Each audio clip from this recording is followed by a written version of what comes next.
Dear participants, we'll start shortly. I request you all to please stay connected.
Good morning, Bhola sir. Bhola sir.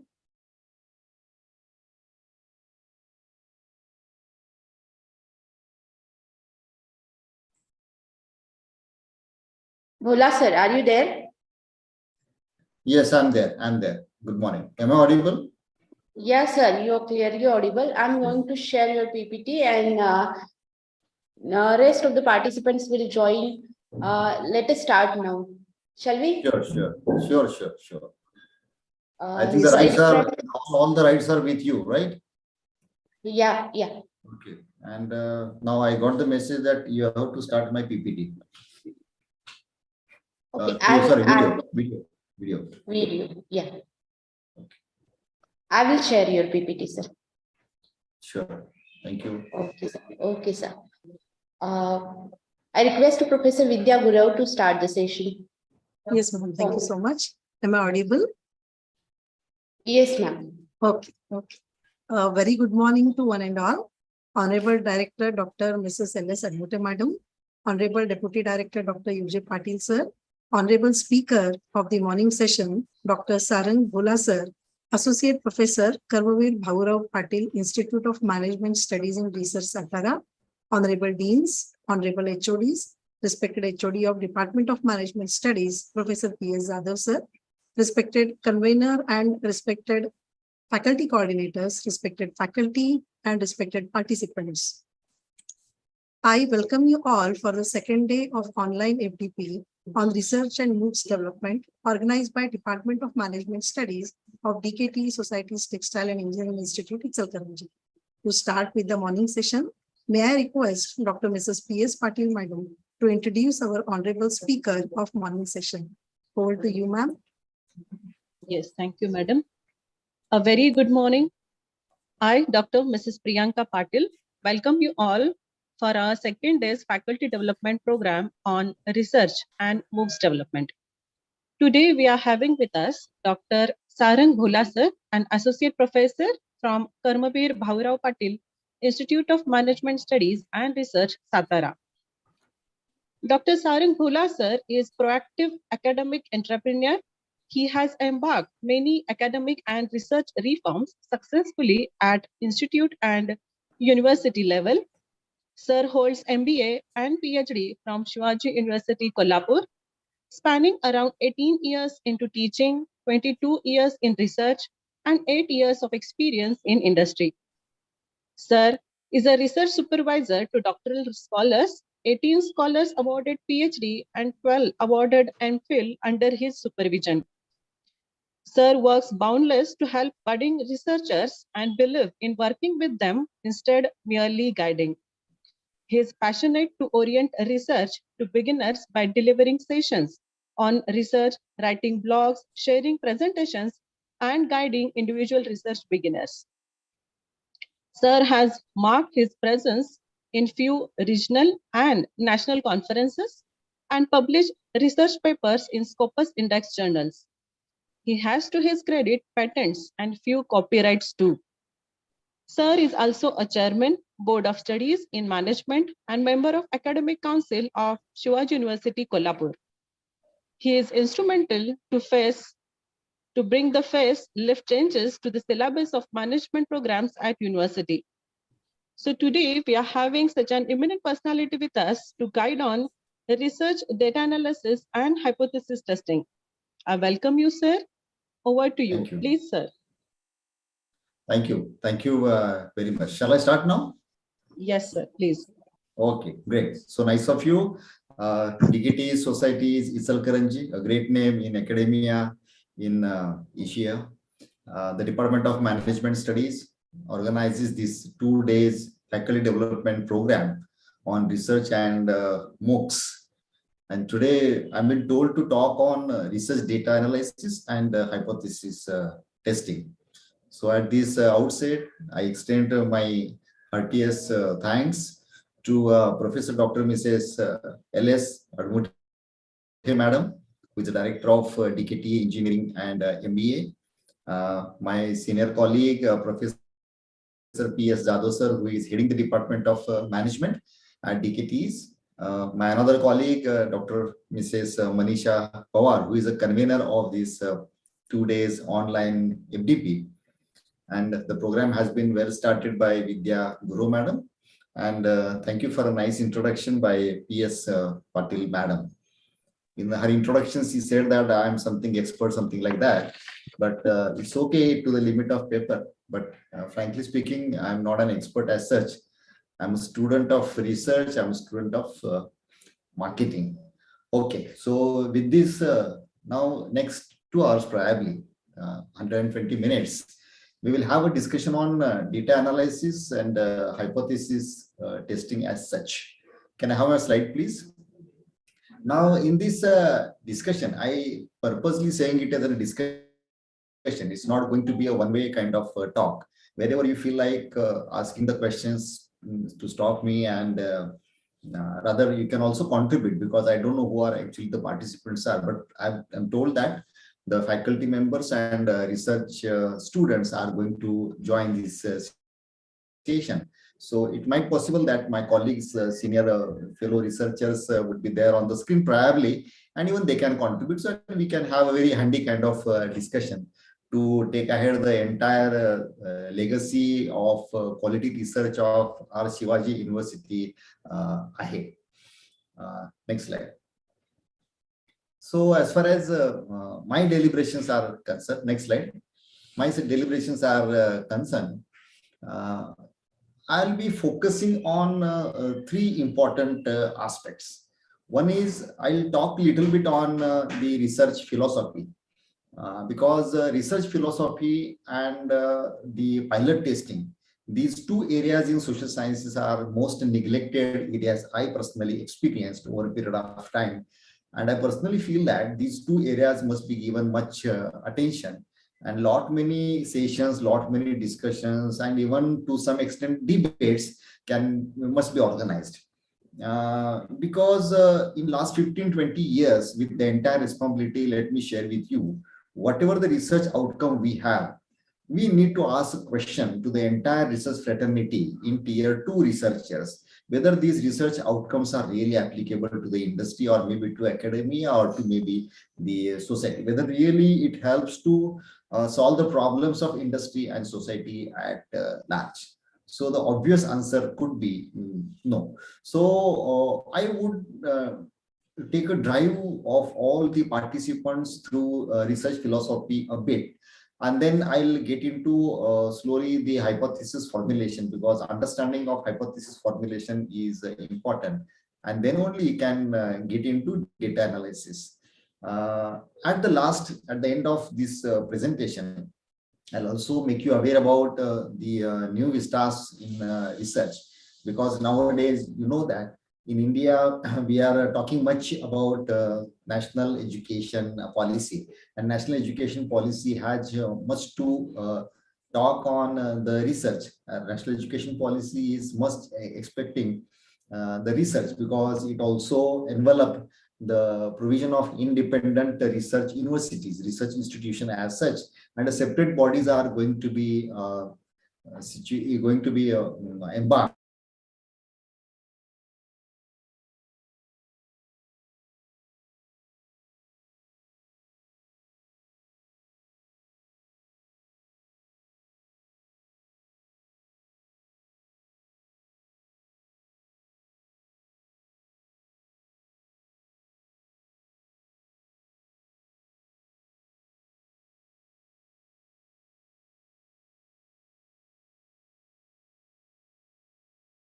Bhula sir.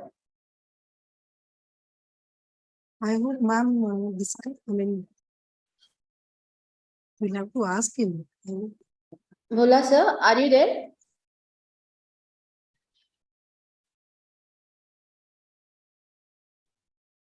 I think he has some technical issues. Yes, Let me yes. contact him. Dear participants, just give us a couple of minutes. Sorry for inconvenience.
Share कब करेगा कारण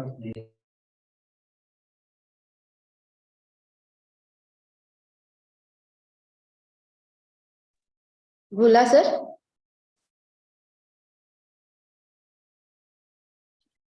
Bhula sir.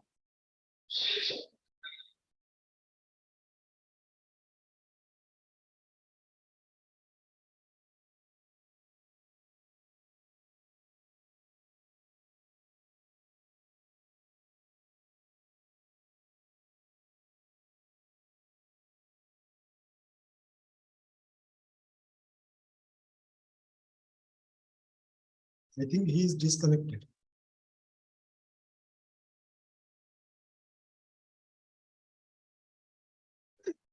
I think Dr. Bhula sir has got disconnected. Let him connect.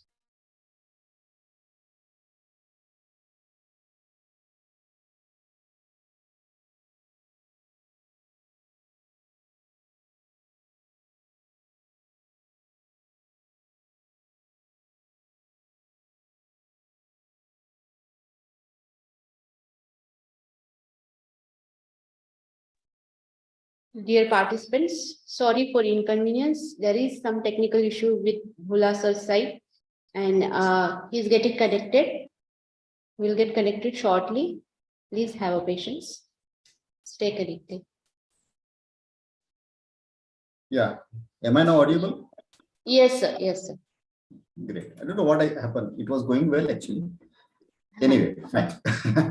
Okay. Okay. So I was making a point that I was rather appreciating of the organizers for organizing this beautiful faculty development program.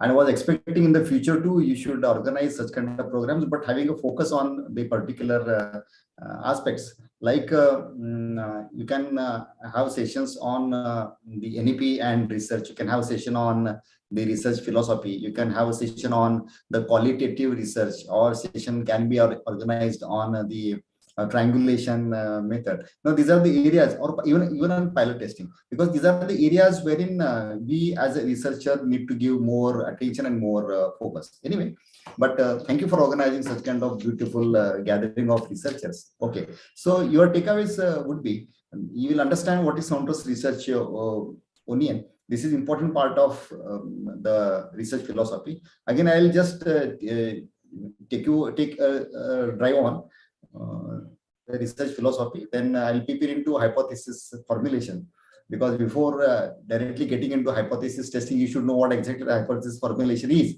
and what are the stages that you need to adhere to for hypothesis formulation. Then we'll talk about data analysis variables. Then I'll introduce the new concept that is called triangulation of generalization. This has been developed by me, and in some previous sessions, I have also explained this concept to the participants, but probably today's platform would be new to me. So I'll again introduce that, and then I'll tell you some of the aspects of hypothesis testing.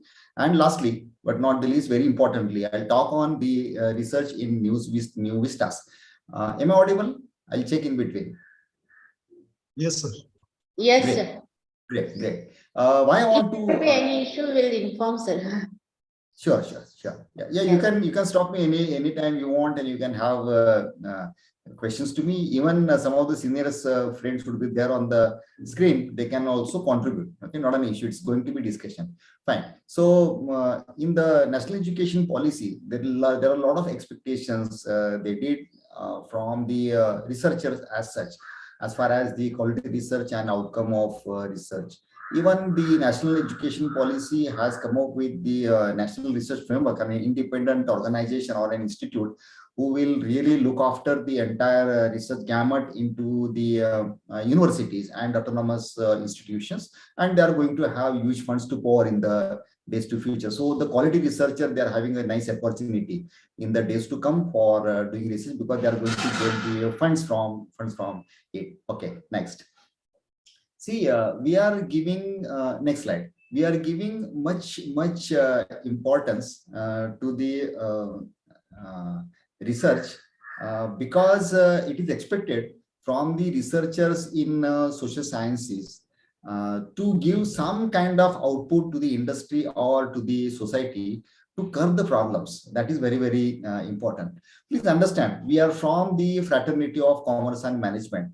At one end, we are having science and technology, and they are doing their own research, even agriculture and so many other physical sciences that we call, and they are doing their researches for the betterment of human life. That they are at the one end. At the another end, we are having all the faculties from humanities like psychology, sociology, anthropology, economics, and political science, and they are studying very keenly about the people. Okay, and what we are doing in between the two extremes, that is science and technology and humanities, we are trying to be a bridge in between these two important faculties. We are understanding the human with the help of humanities, and we are communicating it to the science and technology, and we are making them to develop the products and services, and that can be converted into the marketable kind of product and services. That is what we do in commerce and management. Of course, I've just given you the gist. It's not the entire explanation, but I've just told you our role, where exactly that we are lying, and what responsibility that we are carrying. Please understand, we are the bridge in between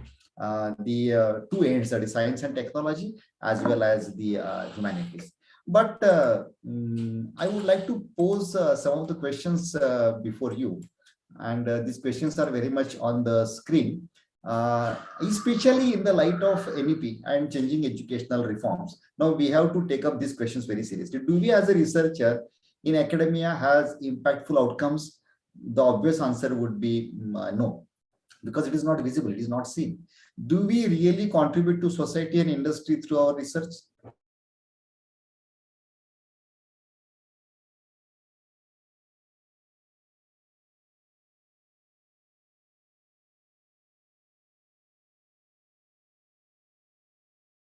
Value into the product or service, something like that. Hello, am I audible? Yes, sir, you are Yes, sir. audible. Okay, because some Yes. other screen has appeared. Anyway, fine. Great. That's great. Do we, as a research guide, really help our research scholars for outcome-based research, or the research guide they are only after producing the quantity? Now, just I have been introduced like I have produced this much of quantity, something like that. It's only quantity is one issue to discuss, but really we are giving the outcome based research. So obvious answer would be no. Why rules and norms of research are changing so many times? Why UGC is taking pains to do it every year? Probably they are year other they are changing.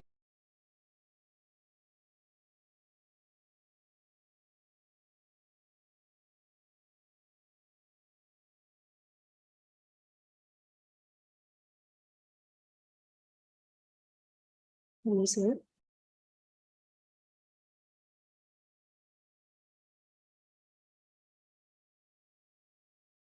Bhula sir is again got disconnected, I think.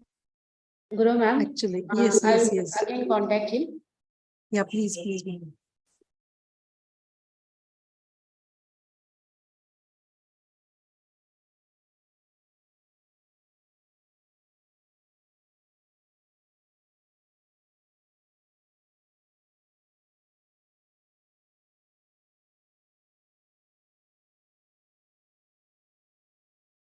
Sir, you are not audible.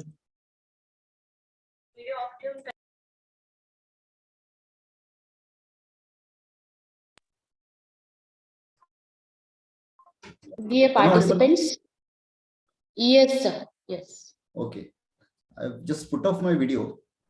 Okay, Yeah. fine. I put off my video and then we'll go ahead. Okay, fine. I hope that you are now. I'm audible, right? Yes, sir. Clearly Great. audible. Great. Okay. Why in research we are not at an international front?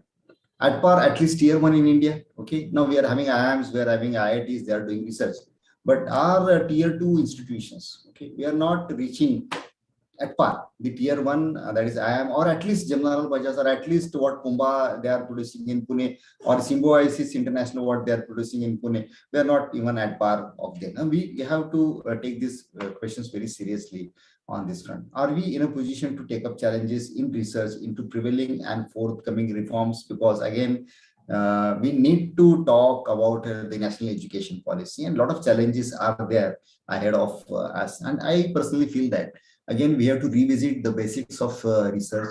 We have to ponder into it. We should not take the things very lightly. We should not take the things on a quantitative terminologies, and we must focus on quality as such.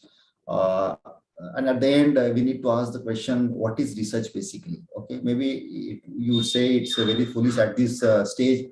Again, I'm asking to you what exactly the research is, because I personally feel that somewhere we are forgetting the very basic concept and definition of research. What is research? In simple way, research is a scientific method to solve the problems. That's it. Okay, we are not going to get into the long and bookish kind of definition. So what is research? Research is a very scientific way to find the solutions to the problem. Okay, now the issue is, are we taking research really to find out the solutions to the problem? It's a big questions to answer. Okay, next slide please, then I'll get into it. I'm just leaving these questions unanswered. We'll take that answer of the question probably in the next slide. Now this is what the Saunders onion, and Saunders, he has given a very beautiful the onion. If you take an onion, cut it in between, then you will find that onion has got its layers. Right now on the screen you will find the cut onion. okay, and it has got different layers. Now in this screen, you'll find Onion has got research philosophy as one layer, it is outer layer. Then you get into research approach, the next layer, then methodological choice, the third layer, then research strategy as a fourth layer, and time horizon is the fifth layer, and then you reach to the data collection and analysis. Now you'll come to know that data collection and analysis, it is at 1, 2, 3, 4, 5, 6 layer, okay? And what we are doing, we are unnecessarily focusing or giving much importance and attention only to data collection and data analysis. And probably we are obviating the importance from these next five layers, okay? Have you know, maybe a lot of research scholars will be there on the screen who have done the PhDs or who are doing the PhDs, who would be the guides. Okay, let me ask the question: do we really mention in our report, thesis, or maybe an article or a dissertation that what research philosophy that we have adopted, what research approach that we have taken, what are the methodological choices, or what is our research strategy and time horizon? Okay, it is not implicitly mentioned, right?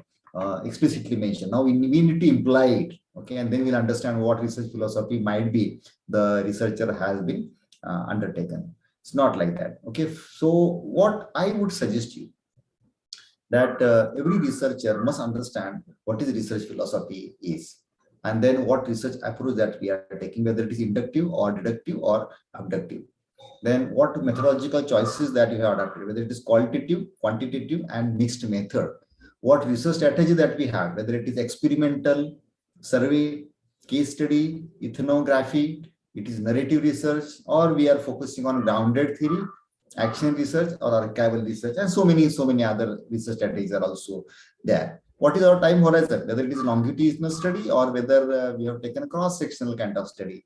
And then all of these 5 layers will decide about the data collection and analysis. Okay, I'll give an example to understand the importance of data collection and analysis. It's a very practical and simple example. So for example, if I have taken a new car, okay, and I brought this car to the college, and you all are my colleagues, and you have appreciated me, congratulated me to for buying a new car. Now I want to give you a test drive. Fine, you are asking me the test drive. I want to give you the test drive. Okay, and I have given you a key. Okay, you just imagine, you just visualize what example I'm giving, and you just visualize it. Then you'll understand the importance of data collection and analysis. What I mean to say exactly. Am I audible? Yes, sir. Yes, sir, you are audible. Okay, so I'm giving you a test drive, right?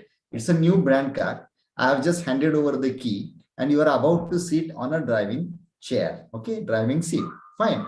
And then I'm saying you, I'm saying you, this car has got a brake. Okay, please understand. This car has got the brake. Okay, now you'll say, what nonsense, sir?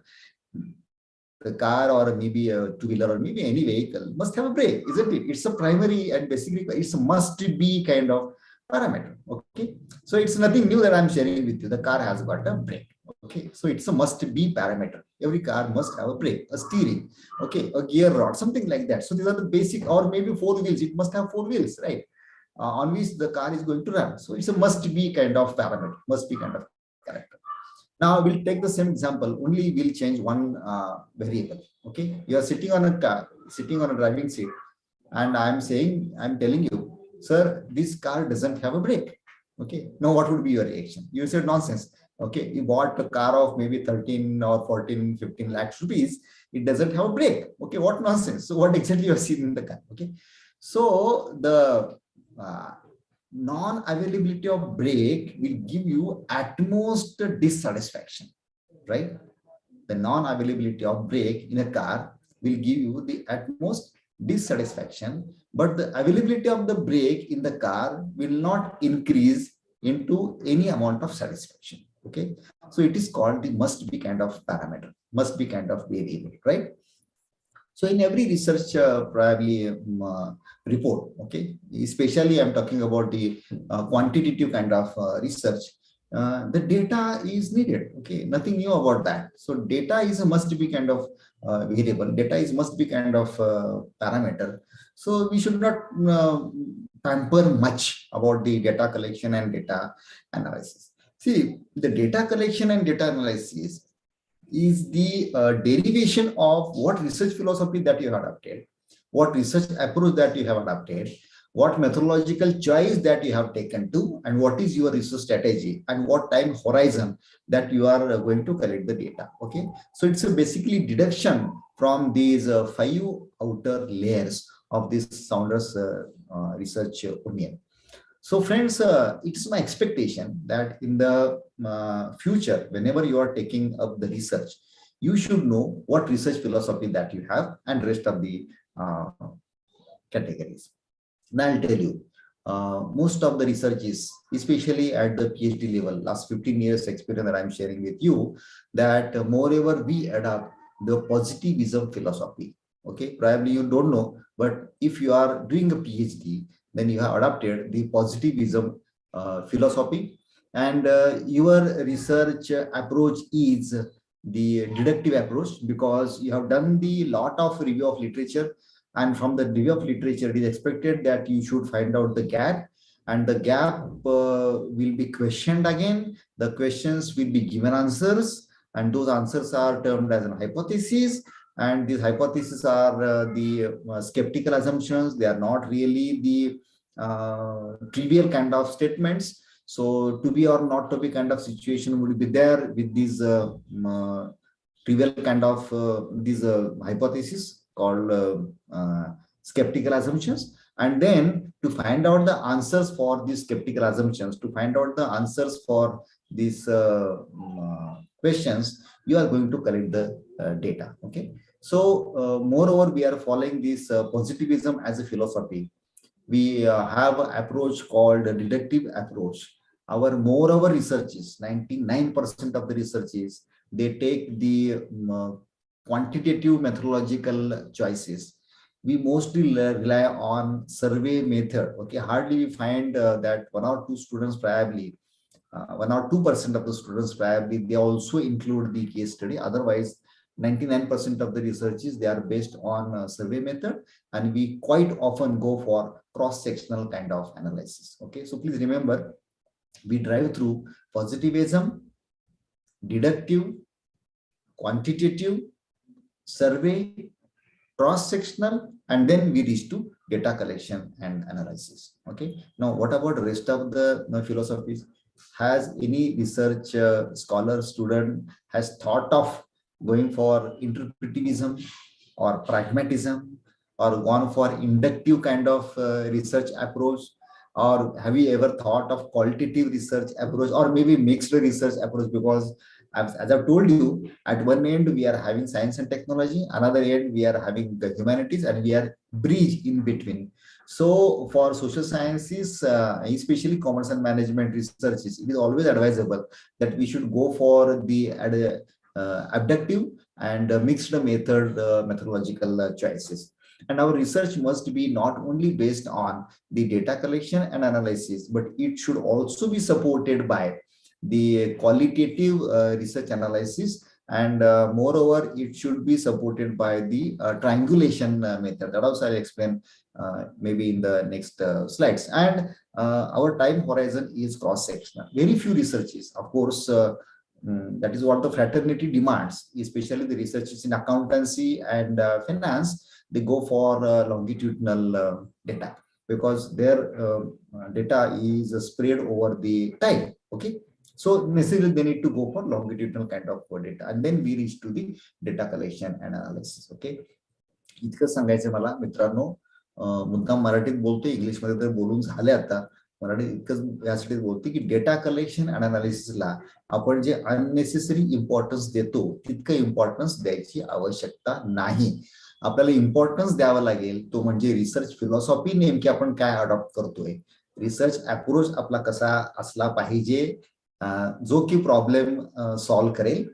मेथोडॉलॉजिकल choice ही आपली appropriate असली पाहिजे. मी prescribe करतो mixed methodology, आणि research स्ट्रॅटेजीमध्ये आपण आतापर्यंत फक्त सर्वेच करत आलेलो आहे, पण आपल्याला इथनोग्राफी सुद्धा करता यायला पाहिजे, एक्सपेरिमेंटेशन करता यायला पाहिजे. मॉडेल आपण जे डिझाईन करतोय ते एक्सपेरिमेंटेशनच्या माध्यमातून आपल्याला टेस्ट करता यायला पाहिजे.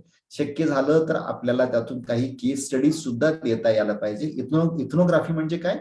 इथनोग्राफी म्हणजे रिसर्चर जो आहे तो जो प्रॉब्लेम आपण स्टडी करतोय त्या प्रॉब्लेमचा एक भाग होतो, त्या सॅम्पल्स मध्ये त्या पॉप्युलेशन मध्ये जाऊन तो मिक्स होतो, प्रसंग पडला तर तिथं तो जाऊन राहतो, एक्सपिरियन्स घेतो, अनुभव घेतो, अनुभूती घेतो आणि मग त्याच्या अनुभवातून अनुभूतीमधून तो आपला थेसिस लिहितो. हे जे क्वालिटेटिव्ह ऑब्झर्वेशन्स आहेत ते सुद्धा प्रचंड महत्वाचे आहेत. फॉरेनची लोक आपल्याकडे येतात, इथं राहतात, कित्येक महिने वर्ष काढतात आणि मग आपल्या कल्चरचा, आपल्या लोकांच्या बिहेवियरचा, आपल्या संस्कृतीचा अभ्यास करतात. It is called ethnography. त्यांना फॉरेन मध्ये राहून सुद्धा सर्वे मेथडनं हा अभ्यास करता येतो, पण प्रत्येक स्टडी सर्वे मेथडनं ओपिनियनच्या आधारे करणं योग्य नाही, ते चुकीचं ठरतं. इतके थेसिस आम्ही बघितलेले आहेत की ज्याला खरं म्हणजे एक्सपेरिमेंटेशन, केस स्टडी, इथनोग्राफी ही असायला पाहिजे होती. काही HR चे स्टडीज आहेत जिथे ऍक्शन रिसर्च हे खूप महत्वाचं आहे. आपण हे काहीही मित्रांनो करत नाही आणि हा दोष जो आहे हा दोष फक्त तुमचा नाही आहे. म्हणजे विद्यार्थी जर असले मी त्या विद्यार्थ्यांना सांगू इच्छितो तुमचा नाही आहे, कारण ह्या बेसिकली गोष्टी आपण डिस्कसच करत नाही. या बेसिक गोष्टी आपण कदाचित शिकवत सुद्धा नाही क्लासमध्ये आणि म्हणून कदाचित विद्यार्थ्याला या गोष्टी माहीत नसतात आणि तो ह्या गोष्टी करायचा विचार करत नाही. Okay, so please remember that in directly focusing on data collection and analysis, you should first focus on philosophy, approach, methodological choice, strategy, and the time horizon. Okay, now let's go to the next slide, please. Next slide, please. Great. Now we need to change the approach. Fine. Why we need to change the approach? See, we have taken the questions at the initial slide, and most of the answers for the question is negative, right? Now, if you want to bring the positive change, if you want to answer all these questions positively, then we need to change our research approach. Okay. Now, what we are doing at present, okay, we are moreover giving thrust on topic selection. Okay. Now, tell me, really in research, do we study a topic? No. In research, what do we do, or what is expected to be done? We should take up the problem, and such problem which does not have a solution existed right now, right? And the solution is must for the problem, because the problem is a grave, right? And the industry and the society as such, okay, they are terribly facing this problem. And as a researcher, we need to find out the solution for that.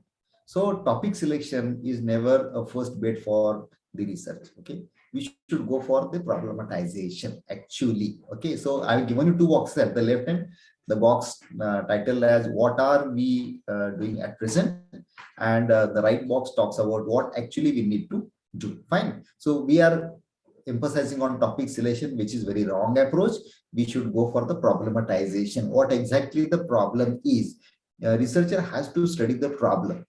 Okay, and then researcher has to study the trend of the problem, the type of the problem, the pattern of the problem. Researcher has to go for ethnography. Researcher has to go into the field, talk with the people, take extensive kind of discussion, and then you devise the problem. Okay.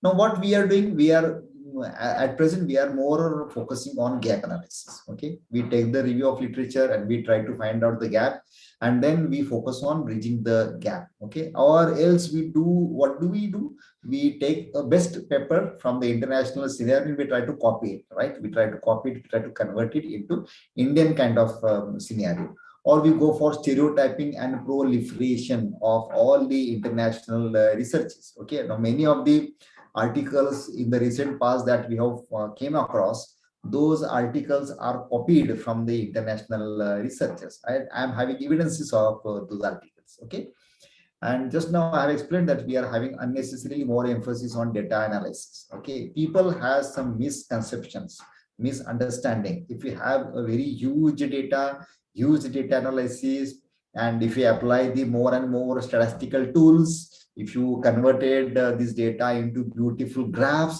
then you will be called as a scholar. Okay, it's not like that. Okay, to whom we will term as a scholar? The person or the research scholar who really give the solution to the problem, and the solution must have the implementation into given scenario, because scenarios are going to be different.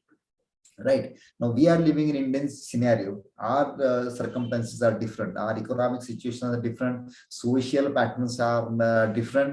We are having scanty resources, and we expect the solutions to be implemented in this given frame of environment. Right. So that what we expect is. Our researches are more or survey reports, more than 99%. Okay, I'm not purposely saying 100% because I don't want to take that risk, but 99% of the researchers are survey. No, it's not, I think, good sign for us.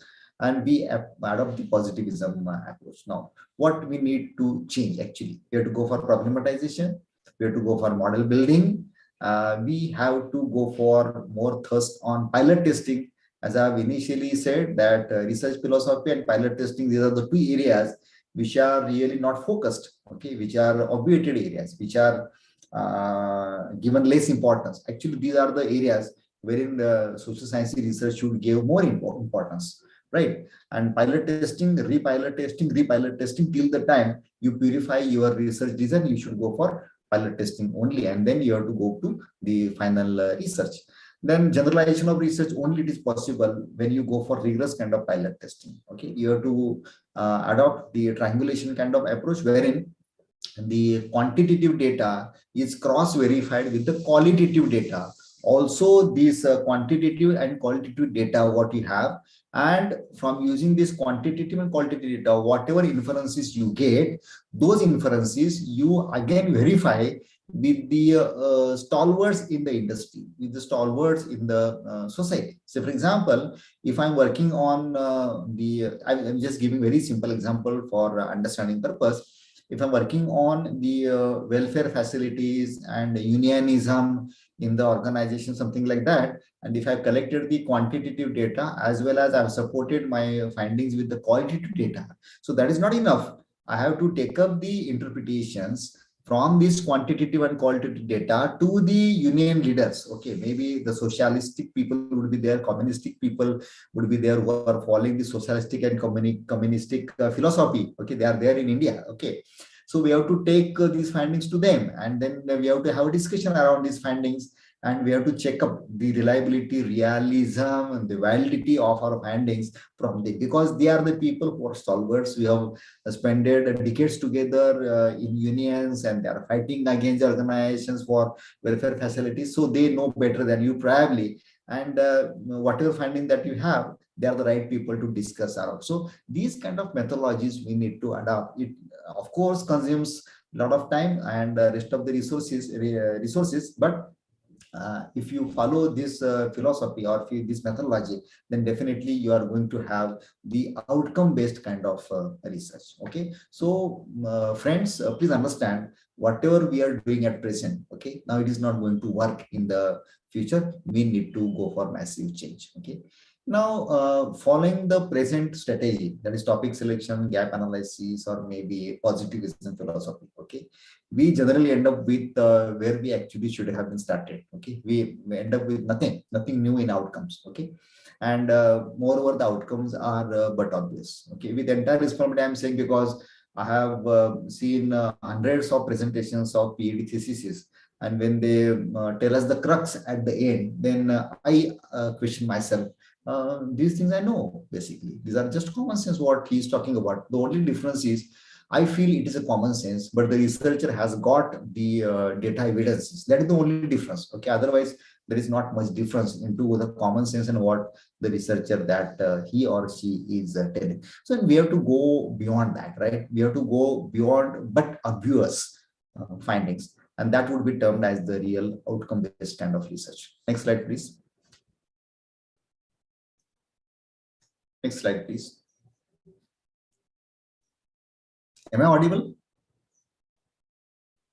Hello? Yes, sir. Am I audible? Yes, sir. Yes, Yes, sir. sir. Yes, sir. Okay, am I making sense? Yes, sir. Okay, okay, fine.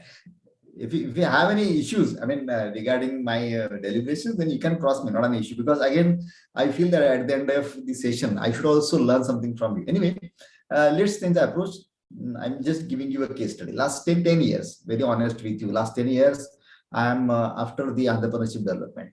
Even I did one PhD and two reports, and again, my MBA students are also doing the projects on it because I'm getting these things done from them. I'm desperately after the entrepreneurship development because I personally feel that the use from Maharashtra, that too from this Western Maharashtra, they should take up entrepreneurship as a career, okay, and they should not run for the jobs migrating to maybe Pune or Mumbai for very meager salary, and maybe at the end of their career, at the end of their youthness, they landed with very poor net worth. And as it is in India, you see there are a lot of entrepreneurial opportunities also, right? Our exports are very less as compared to imports. We are importing a lot, and we are having many avenues by which the entrepreneurship opportunities can be taken, and it can be proved as a beautiful career. But I have a lot of questions in my mind, which I have mentioned on the slide. Entrepreneurship development is an issue. Why the youths are not taking entrepreneurship as a career? What it hinders them to take entrepreneurship as a career? Why there is a failure in second generation entrepreneurship, especially so-called Bahujan Samaj, wherein one generation has spent their entire span of life in developing a particular business, but the second generation is not picking up that. Second generation is not continuing the business. It's not happened with rest of the communities, maybe Marwadis or maybe Sindhis, or it's not happened with them. Okay, they are having generations together continuing with the entrepreneurs, but it's not happening with the Bahujan Samaj. Why it is? It's a really big question. More youths are after jobs. They are after competitive examination, and they're not in farming. They're not in trading. They're not in startups. And okay, they are madly after this competitive examination set. Okay, you take any competitive examination class in your city, you will see that they are overfilled, right? Their capacity is overfilled. In your college might be competitive examination cell has got more entry as compared to the entrepreneurship development and incubation center. Okay, so that is what easily comparison you will find in your institute only. Youths are migrating abroad, metros, and not staying back in the villages. So I am with this question last 10 years. I am trying to find out the answer, and frankly sharing with you, I was following the positivism approach. Okay, I was preparing the questionnaire. I was establishing the hypothesis. I used to talk with the youths. I have collected so many data, thousands of cases that I have collected. I've analyzed it, and at the end, I get nothing. Okay, I wanted to have the solution. I really wanted to develop the conceptual entrepreneurial development ecosystem, which can be put into work, and which will really take the youths towards the entrepreneurship as a career, their coveted dream probably, but it is not happening. Even I had a question myself that I'm teaching around 30 odd subjects in management to MBA level, and all these subjects are telling how to conduct the business, how to do the business. Even after my students, they are more of an interest to get into MNCs and not to entrepreneurship. Okay, why? Now, that was again a question before me, and we did a lot of projects on that. But at the end, we get the handy reasons. Okay, maybe some financial issues or maybe motivation from society, something like that. But I did not get the conclusive kind of outcomes on which really I can work and give the solutions. Please understand that opportunities are a lot many there into rural area, because in Indian scenario, the majority of supplies are coming from the rural area. So we cannot really avoid rural area. And we need to understand, we need to make understand our youths about these things. Next slide, please. So this is the case that I'm taking, and I'm studying last 10 years. And I've told you that now this is what the gap filling approach, positivism approach that I was following. Okay, and I have so many hypotheses around these entrepreneurship development issues, and all these hypotheses are tested, my friends, and these hypotheses are tested and they are crowned with PhD, MPhil, and projects. I have earned the grants for this hypothesis, but unfortunately I end up with nothing. Okay, So next slide, please. So what I'm suggesting you, I'm just explaining this case because that has been happened. Next slide, please. So what I'm suggesting you, why don't we change the approach? Now I'm thinking to change from positivism to interpretivism and pragmatism. Okay. Now really I want to change the approach, and with the new lenses I want to look at the same problem. Okay, the problem is same. Okay, just to deal with that problem, I have changed the focus. I have changed the approach. Okay, and the new approach probably to the research problem is this the problem related with psychology of the people? I have to check, because why youths are not thinking basically to get into entrepreneurship, and why they are thinking only to get into salaried kind of job, that to hefty salary, and that to a job with the MNCs. They are not interested to get into market sales. Okay, they want office job to be seated in an AC cabin and want a hefty salary not less than 4 lakhs rupees. I'm talking about my MD students. Okay, portable low cost agri processing technology is not available. That is also again one more approach that I have to talk with the agriculture economist as well as agriculture technologist. Okay, that would be one of the reasons why the youth, they are not finding much scope into agriculture, because merely taking agriculture produce and giving it back to the business people, okay, for their further utilization is not economical way. So next is economical viability of rural projects. It is also a big question. Demand of marriage institution in India is something different, because when a girl is there for the marriage, she is expecting to marry with the highly qualified salaried executive, preferably staying in a city, that too preferably in Pune. Now this is what situation I observe in Satara. And if this is what the demand of marriage institution, then probably even though the youth is interested to get into entrepreneurship, he doesn't. Why? Because after all, the marriage is a stake, right? So I'm just thinking, while I don't know whether it is right or wrong, I need to check in. Of course, it is in process. Social obsession for government job and salary earners is also there. Okay. Now, when it comes to, now we are having many even small reels. If you are watching Facebook and all, you will find small reels develop on that. If a village in farmer is there, or maybe a son of a farmer is doing a small job, the girl always profile her low. Okay, so that is what the reels talks about. And we are having much craze about bureaucrats, and there are many videos which give you the very, what you can say, unimaginary kind of dreams. Okay, that is bureaucrats.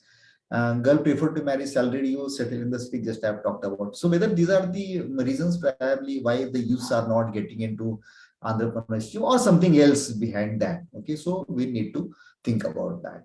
And if I am answering these 7 or 8 questions which were there on the screen, then probably I'm following the pragmatic kind of approach. Okay, yeah, go ahead, next slide. I hope that you are getting the difference between positivism and interpretivism and pragmatism. Okay, I just wanted to convince you that let's shift the approach from positivism to interpretivism. Okay, fine. Now, what should be the research process? I have given you 3 boxes: input, process, and output. If you are having 100 hours with you to do the research, then 40 hours you should spend on input, 40 hours you should spend on process, and maybe 20 hours will get automatically the output. Okay, now what you have to follow in input. Okay, you have to think that whether your research is interdisciplinary. Okay, you are working on problematization, and you are adopting either the pragmatic or interpretivism design. Let me tell you at the juncture that in positivism, okay, now the research philosophy that we are adopting right now, more than 99% of the students are adopting positivism, wherein hypothesis has got much importance, and testing hypothesis is the only final stage that we believe in. Okay, but wherein problematization and interpretivism, testing of hypothesis is least important. Are you getting the things? Okay, what is important is there is a problem which is the real problem, the ground problem, the problem of the soil, the problem in the field, the problem of the industry. And for that problem, you have to find out the implementable solution. Okay, wherein hypothesis is very, very least important. Even review of literature, it doesn't matter much. Okay, I'm not saying it's not important. It doesn't matter much. Because if the problem is concurrent problem and if has that not been addressed, it means that the review is not available. It is that simple. Okay, had the review been available, probably that problem might not have been come, might not have been solved, might not have been arises. I'm sorry, might not have been arises, right? It means that if the problem is still prevailing, it means that the review are not available or the models has not been yet developed. And there you have an opportunity for problematization following the interpretivism or pragmatic kind of design. Okay. Now in social sciences also, in commerce and management, we have to go for, we have to think for experimental research design. So for example, if we develop a particular model wherein we are having some dependent variables and independent variables, we have to play with the variables and we have to see if the variables are used as mediating variables, if the variables are used as moderating variables, whether it has got some impact on the dependent variable. Now, these kind of experimentations we can always do. I'm not expecting that you go in the field, on the road, put the camera, you hide the camera, hide the mic, talk with the people, and you manipulate the variable and check the behavior. That is also expected. But at this juncture, probably in Indian scenario, we don't have that much of resources available. So experimentation at least can be done with the variables. We can manipulate the variables. We can change the positions of variables like I was telling you. Instead of putting the variable into independent box, why not to shift that variable and put it into moderating box or mediating box, and then you check the impact on the different variable. That can be done easily. Action research design, as I mentioned, if you are undertaking the behavioral kind of research, maybe OB or HR or industrial economics, something like that, labor economics, I'm sorry, labor economics, something like that, then probably you can think of action design as well. And model building, it must be the integral part of research. In Shivaji University, at least we have decided that henceforth, with the hypothesis, we will also look into the models. Okay, we are expecting some kind of models, at least the theoretical model design, and the theoretical model must be the outcome of the triangulation kind of experimentation. It must have gone through the triangulation method, so that model would be the robust, at least theoretically. Okay. In the process, we expect you go for pilot, because with entire responsibility, I am telling you, many theses, more than 70-75% of theses, not only of Shivaji University, but of rest of the universities in Maharashtra, because I am dealing with those universities and I see pilot is not done. I'm expecting pilot to be done rigorously. Repiloting should be done very rigorously with all possible statistical applications. We need to clean the data. We need to clean the processes. Even we need to think about the outliers. If there are outliers, we need to remove it. We have to find out the appropriateness of these variables. Okay, so applying different statistical tools, you can do that, and you have to purify it. The entire aim of this rigorous process is to do our research errorless. Fine. And ethnography, as I've told you, I request all of you to go for ethnography. Okay, don't just put your data collection officers or research officers into the field and they will collect the data for you, and sitting in an AC room, probably you will punch the data into Excel and HPSS and you do the analysis. Do that, but at least you should be there on the field. You talk with your samples, you talk with the solvers in the field, you talk with the authorities in the field around which your research problem is revolved.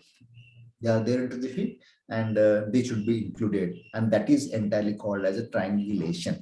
Don't rely only on the quantitative output that you have from your data analysis. No, don't do that.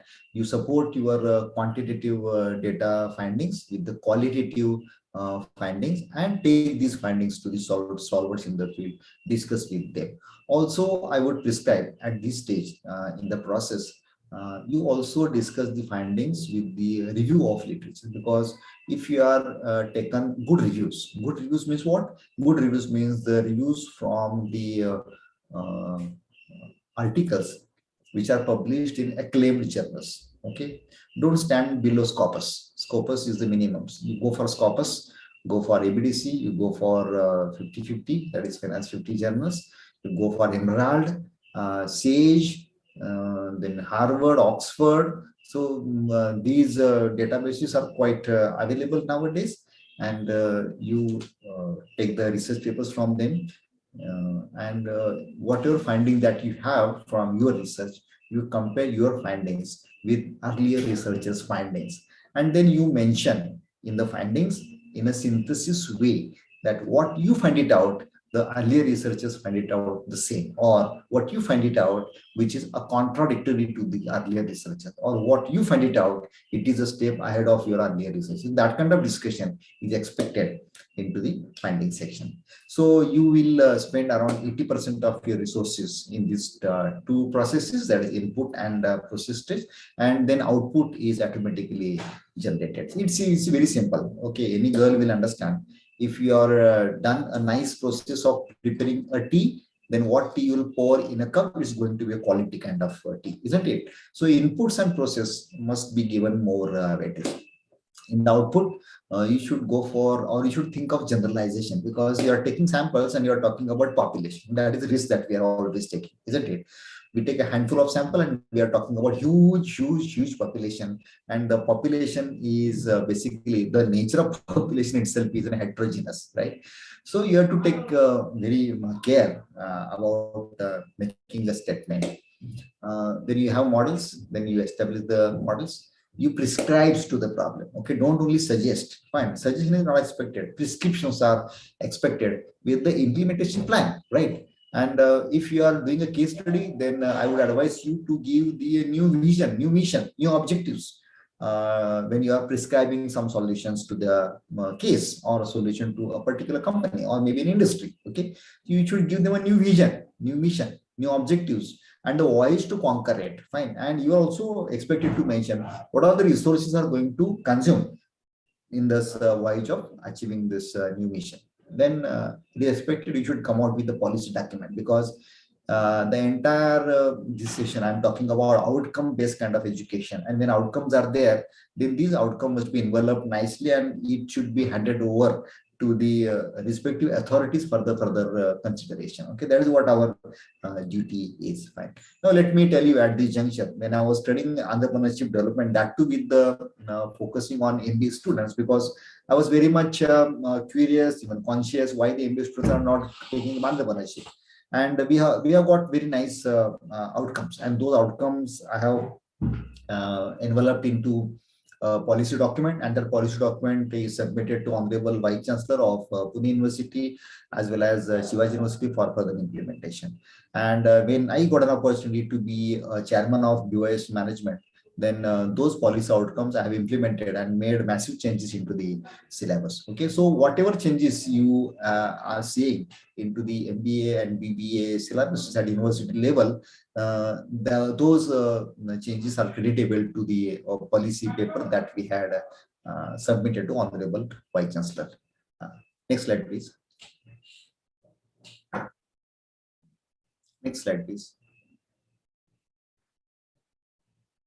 Okay, now this is for research guide.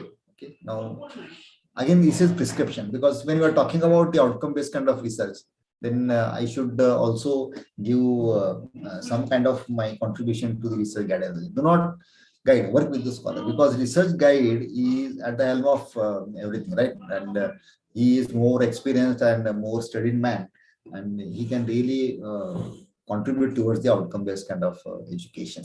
Research guide should be able to create a visualization before research associate exactly what the voyage of research is, where we are going to start and where it is going to be ended, and what would be the likely outcomes, and how the variables need to be moved, how the I would say manipulations would be with the variable. Manipulation, of course, good sense. I am using this word. You need to change the variables so that you will check whether it has got a new kind of insight into the models. it is, I believe it is a guide who give the PhD and not the institution. Institution comes next, okay? And it really doesn't matter who is the institute, but what it matters is from whom you have supervised. It's important for the research scholar. And what are the outcome that you are given, fine? And where you have published your papers, okay? So that entirely stand the quality of your research. And we don't have the Gurukul kind of system into research. We have, it is a Gurukul kind of system into research. We don't have Kuluguru kind of system into research, because every teacher, every research scholar has its own Gurukul, and he is expected to train their fellow researchers the way he has really built up. Now, when it comes to discussion with any research scholar, there are basically two questions are asked. One is, what is your research topic? Of course, this is a wrong question. You should ask, what is the research problem that you have handled? Okay, this is the first question. And second is, who is your guide, basically? Okay, because guide name matters a lot. I personally believe in this, because every guide is a guru, when his gurukul has got its own treatment, and with that treatment only the entire gurukul of research runs. Likewise, in music we are having gharanas, right? And in dance we are having this Bharatanatyam, Kathakali and whatnot. So they have kept their legacy. So likewise, this gurukul, every research guide, he continues with its legacy, and I feel that is most important. Next, so this is for research guide. Now I'll talk about research culture, and they'll get into hypothesis formulation. Now we should also rethink on this research culture. Now, what research culture we do have right moment, I don't think that that will really yield much into outcome-based kind of research. Now, the national education policy also expect that we should go for the interdisciplinary, multidisciplinary and transdisciplinary kind of research. So we have to think about the collaborative research. We have to think about the interdisciplinary kind of research. Now we are having so fragmented kind of system in India. We are not looking here and there, even left and right, what exactly they are happening. We are not peeping into economics. Economics people are something different than commerce and management people. This kind of fragmentation that we have. No, it's not like that. Okay, we should take all the faculties with us, and then we have to go ahead. See, we are talking much new terminologies nowadays. Now we are talking about sustainable development, sustainable business. Now that is what the word on irony on the world map. Now, when we are talking about the sustainable business kind of things, then how commerce and management researcher alone can do research into sustainable development? No, he has to meet his hands with science and technology, vis-a-vis hands with the people from humanities, and then only you can think of sustainable development and go ahead with the research. Then international collaborations of researchers are also very important, which we are not doing really. Plagiarism-free research, you think of plagiarism now, it has made much so mandatory because we are taking undue advantages of copying and all these things. So these plagiarism rules are taken up like anything. Model building, testing and retesting, it is must. That should be a part of our culture. Now, henceforth, no research proposal will be without the models, right? At least you should start with conceptual models. You should think of outcome as the intellectual property that invent, innovate, and incubate. You should think about the patents, then copyrights, then policy documents, and by this way you really contribute something to the nation called India, right? And focus on one research domain. Do not derive. You have taken one research domain for your research. You work in that domain only, because research is so huge, my friends. If you think over a span of time, every 3 years, every 5 years, you'll find that the domain changes its problem itself, right? And it's take you to the upper level of problems, and who are going to address the problem? You only, because you have started researching in the domain. So, for example, if I'm researching in tourism, right? So tourism, the problems 5 years back were altogether different. The problems during Corona were different. Problem post-Corona were different, and problems maybe in the future, 3 years down the line, 5 years down the line are going to be different. So if you continue with the same kind of domain, then probably you'll be getting more expertise. You'll be at the helm of that domain. You'll be labeled as the authority in that particular domain. So it's my request to all of you. If you select a particular domain for your research, don't change it. Okay, keep peeping into the same, and you should have your presence on ResearchGate, Academia, SSRN, Google Scholar, ORCID, and the like, because this will give you the international exposure. You'll get the international scholars as your followers, your friends, and probably meeting hands with them. You can exchange the data, exchange the ideas, and you can have a beautiful interdisciplinary, transdisciplinary, multidisciplinary research. Why should we not take the partner from Sri Lanka or maybe Malaysia or maybe Canada? And now, fortunately, our Indians are spread throughout the world. You can meet hands with them, and you can get an access with their database. You give them access to your samples, you share your data, and probably come out with a nice collaborative research. Now that kind of thinking we should have, and probably it will help to have a beautiful ecosystem in research at even at our institution level. Fine. Now this is what my first part of an explanation. I wanted to take you to drive off the research philosophy. Okay, next slide. We'll just talk about the hypothesis formulation. Now for this session of 2 hours, I'm not going to get into any kind of Excel and SPSS and the statistical something like that. Okay, I just want to go for the theoretical kind of discussion to make you understand the depth of it, right? And once you understand the depth, then probably studying the data analysis tools, it would be very easy.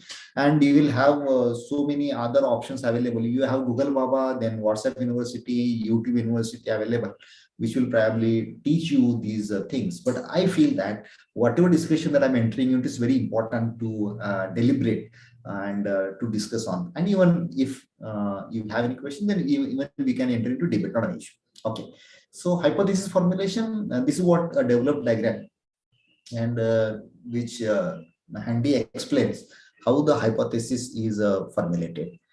Now, if you just take a look of this diagram, you'll find there are 3 sections of the diagram: at the left hand, at the right hand, and the middle portion. Okay. At the left hand section, it is titled as stimulation. In the middle, you have a systemization, and at the right, you have sustenance. Okay. So the idea is, see, when the researcher meet with a problem, concurrent managed problem into the industry, or maybe in a firm, or maybe he encounter a social issue, a social problem, then it is expected a genuine researcher arouses with curiosity. He have an anxiety, and probably that would be the cause to get into research. Okay, a common person who look at the problem or a social issue, he will give up that problem or social issue there only. Okay, he will not arouse the curiosity. Even if the curiosity arouses, it will not take that curiosity to the level of research. Okay, this happens with the common people, but researcher's anxiety and curiosity take him to conduct research and to look into the facts, what exactly is around that managerial problem and the social issue. Okay, now maybe the philosophy is different. Someone may adopt positivism, they will go for survey, or some may adopt the interpretivism and they will go for ethnography, something like that. Okay, so whatever it is, the philosophy that you adopt, but the genuine researcher always convert the curiosity and anxiety into research. And that is what the source of research issue you have. We are having 2 sources of research issues, okay, which are given at the top of the slide. One is theory, it is deductive approach, and second is observation, it is called inductive approach. Okay, now theory and deductive approach, my friends, it is called as positivism approach, and observation and inductive approach, it is called interpretivism approach. Okay, and I was telling you throughout the presentation, now we were been following this positivism approach a lot, and we have interested more on survey kind of things, and that we need to change. Okay, that I was arguing, and we should go for observation kind of thing, inductive kind of approach, wherein the constructivism or pragmatism or interpretivism approach is more relevant, wherein we synthesize the quantitative data as well as qualitative data. Okay. Now, what exactly happen in deductive approach? We read the theory, we go through the theory, and we find out the gaps. Then on the gaps, we ask the questions, and these questions are answered, and those answers are nothing but hypotheses. We take the hypotheses for our study. We get into the field. We meet with the people called samples, okay, because in social science, it's very difficult to reach out with the entire population. If the population is very small, reachable, then we can go for census as well, not an issue. But generally, that doesn't happen. And we go for sampling as such. And we collect the data opinion from sample. We test our hypothesis with the collected data from sample, and then we confirm it whether we are going to accept the null hypothesis or ये भी research hello. क्या बोला उसने एक ये onion उसका Hello. भी बहुत अच्छा ये दिया है picture in diagram Hello. Hello. Hello. I think the mic is on of one of the participants. Hello. Yeah. Thank you. Thank you. And then we collect the data and we test the hypothesis. Just a moment, sir. Let me give instruction. Participants are requested to mute their mics and put their videos off. Thank you. Thank you. Okay. So I was explaining the deductive kind of approach. Okay. And we collect the data, and from the data, we try to test the hypothesis. And then we conclude, we first make the statements about null hypothesis, what exactly we are doing with the null hypothesis, whether we are going to reject the null hypothesis or accept the null hypothesis. Okay. Of course, in scientific way, it is called as failing to reject and something like that. Okay. And then we confirm our results. That's it. Okay. That we do. So there are again two more terminologies which I have not discussed over here. That is ontology and epistemology. Okay, that I have not discussed. So the ontology in deductive research is only hypothesis. Hypothesis is one, and that is the only truth that I believe in, that the researcher believe. And researcher believe that you collect the data, test the hypothesis, whatever the result that you get from hypothesis, those are the final findings. Okay, and that is the assumed truth in positivism, and which probably is not working. This is what my experience is. In the inductive research, that is observations, what do we do is we observe the problems into either industry or society. And merely looking at one problem, we don't land up with the research problem. No, we don't do that. What do? Is we visit so many firms in the same industry probably, or we visit same population elsewhere into the society, and we try to find out whether the problem is uniform, whether the problem has got same kind of patterns everywhere. If the patterns are there, then we launch the hypothesis, we develop the hypothesis, and then we collect the data, we test the data, and then we develop the theory on that. Okay. Beautifully, the observation and inductive method is also assisting a lot for the qualitative research, and synthesizing both the results from quantitative and qualitative. You can launch a beautiful kind of theory, and you can give the real-time solution to the problem. And that is the reason I've been telling you, I really love these philosophies, interpretivism, pragmatism, and not the positivism. Okay.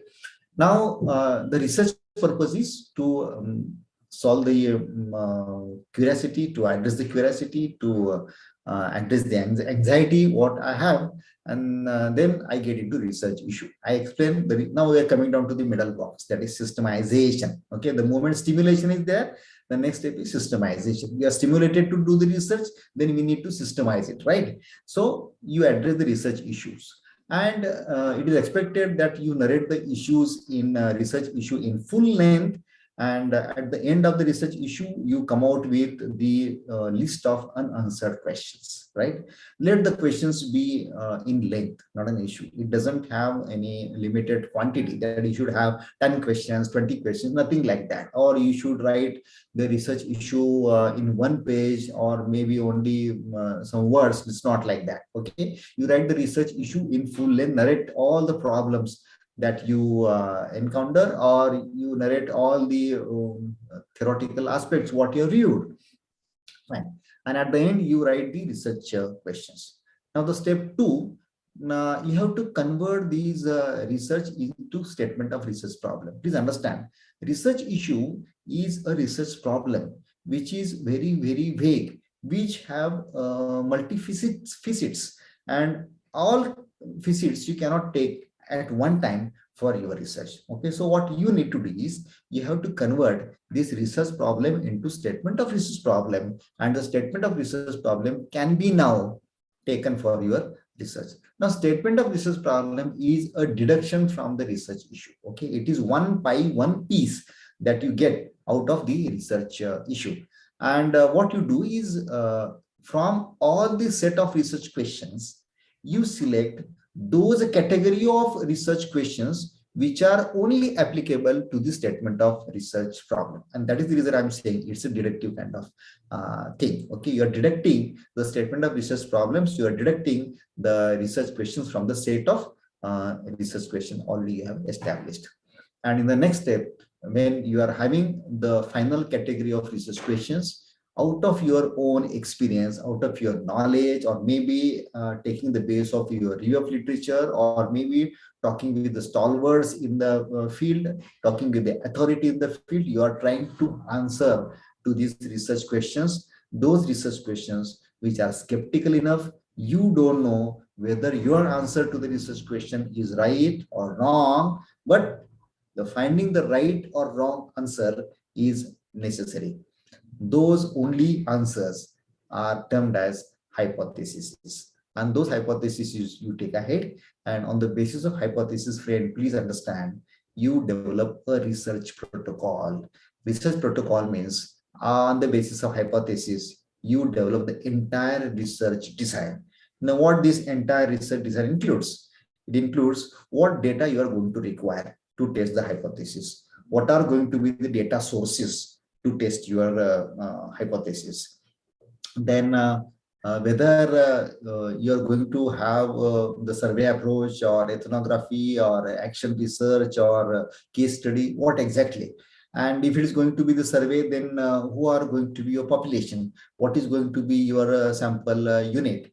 And when it comes to sampling, again, the very, very challenge before us is what should be the appropriate size of sample, and whether we have to go for randomization or non-randomization, because we are having list of techniques available with us. So all these decisions that you are going to take. And if you are going for survey sampling, then naturally you have to think about the instrument of data collection that you are going to use. Okay, again, instrument, you are having so many types, whether it is going to be structured, unstructured, codified, close-ended, open-ended, or so many, so forth. Okay, so you have to make choices of the structure. And please understand, the entire selection of the sample, entire selection of the instrument is hardcore related with the hypothesis. The hypothesis will guide you what exactly should be the research design,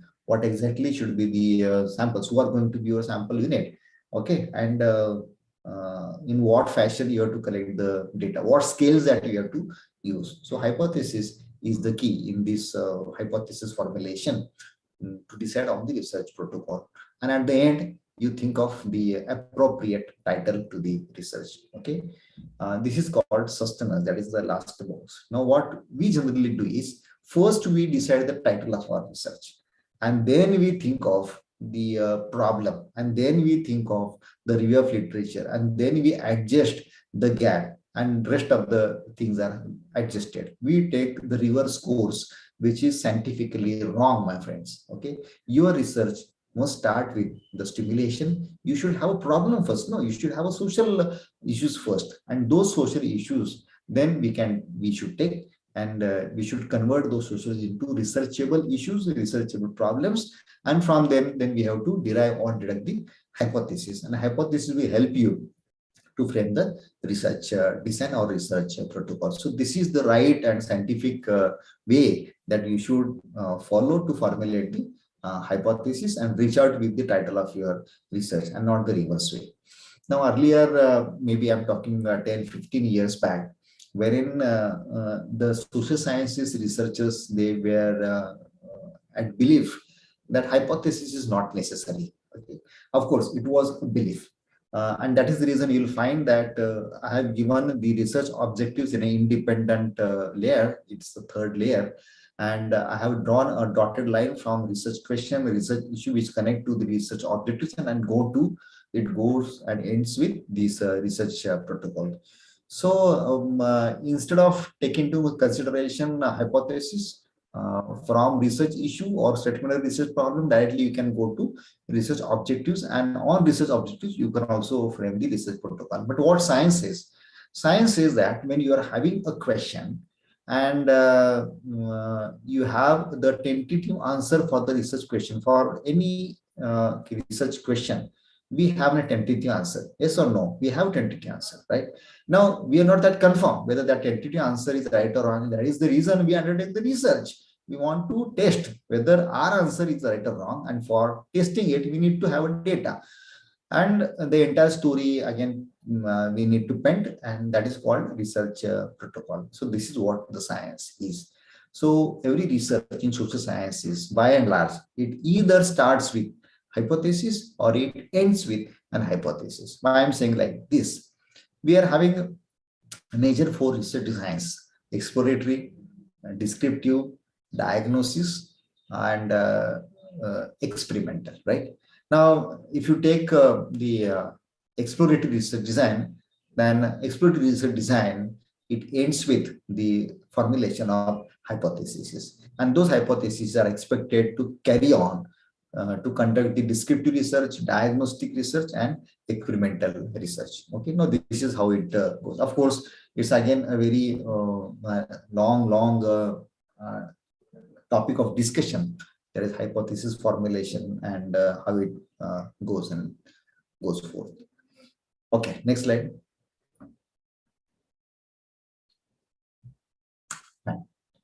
Now, hourglass is there at the right, bright figure. Okay, and this bright figure will again help you bit to arrive at the hypothesis formulation. So like hourglass, what we are doing in our research, we are narrowing from the research issue to hypothesis, and again we are expanding from the hypothesis to research protocol. Okay, so at the right side it is seen that the hourglass has got a very broad kind of mouth. Okay, so this is basically a broad mouth. It represents the research issue, and then we deduct down to hypothesis. So middle of that hourglass, it is basically the area of hypothesis, and to test the hypothesis we take the entire efforts to develop the research protocol. Okay, we are taking due care that when we are in the phase of expanding from hypothesis to research protocol, we take into consideration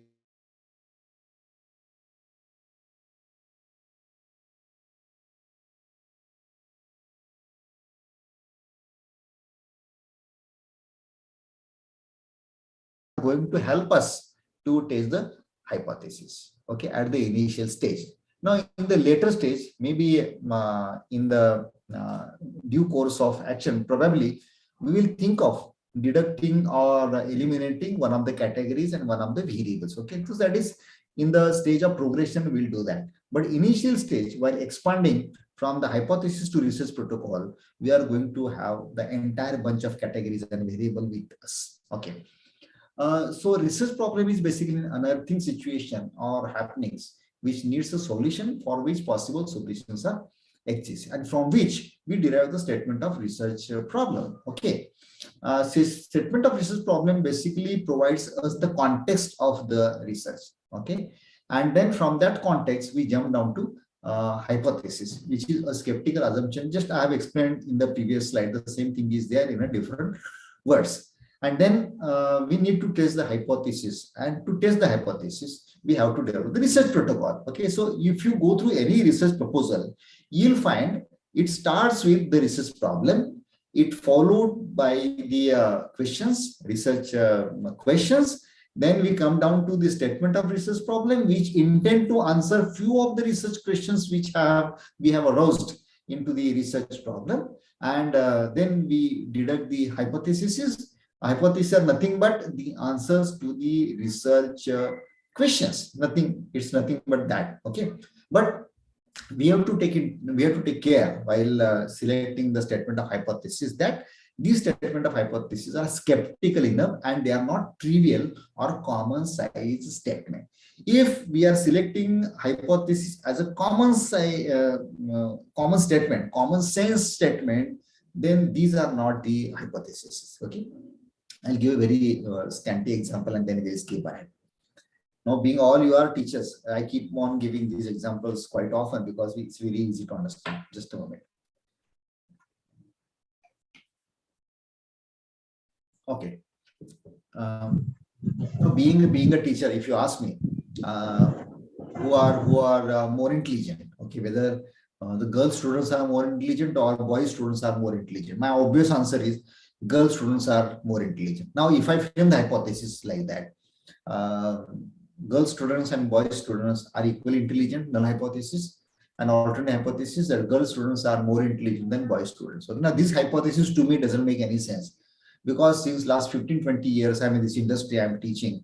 And every year, when I find the scorecards, then I come to know that almost all the girls, they are into first class and distinction. In the merit, they are having 8 girls out of 10. So I want to test it, right? So this is the trivial statement and common sense statement to me. It's not an hypothesis, right? But further dig into it, if I ask the question, if the girls are more intelligent than boys, then why boys are getting more packages as compared to girls? Now this could be the question to research into because I don't have a ready answer for that, right? Okay, even if I answer it, that could not be true. I don't know. Okay, if I say like that boys has got more employability skills as girls as compared to girls, I don't know. Okay, and if this is the situation, if this statement is a skeptical statement, I don't have evidences, really boys has got more employability skills as compared to girls, then I have to find it out, right? And this statement I can take for study, I can collect the data around the skills and then I compare it amongst boys and girls, and then I find some statistical reason on which I can, based on my findings and interpretations. Okay, and then I can confirmly say, yes, even though girls score good marks as compared to boys, boys has got more employability skill as compared to girls, and that is the reason girls are not placed and boys are placed heavily, okay, into the industry. So something like that, it goes like that. So hypothesis always is a skeptical assumption. Why I'm giving thirst on this, because many of the research proposals itself I've seen wherein more and more statements of hypothesis are trivial statements, more and more hypothesis statements are common sense statement. There is nothing to test into it, and these proposals you people present before us, right, before RAC or something like that. Okay, and then we need to reject it, unfortunately. Okay, and then you will land into problem. So hypothesis must necessarily be a skeptical assumption for which the answer is required, but no ready-made answer is available, and that is the reason we need to research into. Okay, and for testing hypothesis, the entire protocol, research protocol, get developed. Okay, please go ahead. Next slide, please. Fine. Step towards formulating hypothesis, the same is there, just it is elaborative discussion. The slide is there with the organizers. You can share it afterwards, or even you can go to slide share. My account is there. The same presentation may be available over there. Okay. So there are 4 steps. One is 3 steps I have mentioned. One is research issue. Okay, ask as many WH questions as possible toward the research problems and issues. Then make a list of all possible questions. Then categorize the questions because you have multifaceted questions I have already explained. So you have to categorize the questions on the basis of similarities in the issues.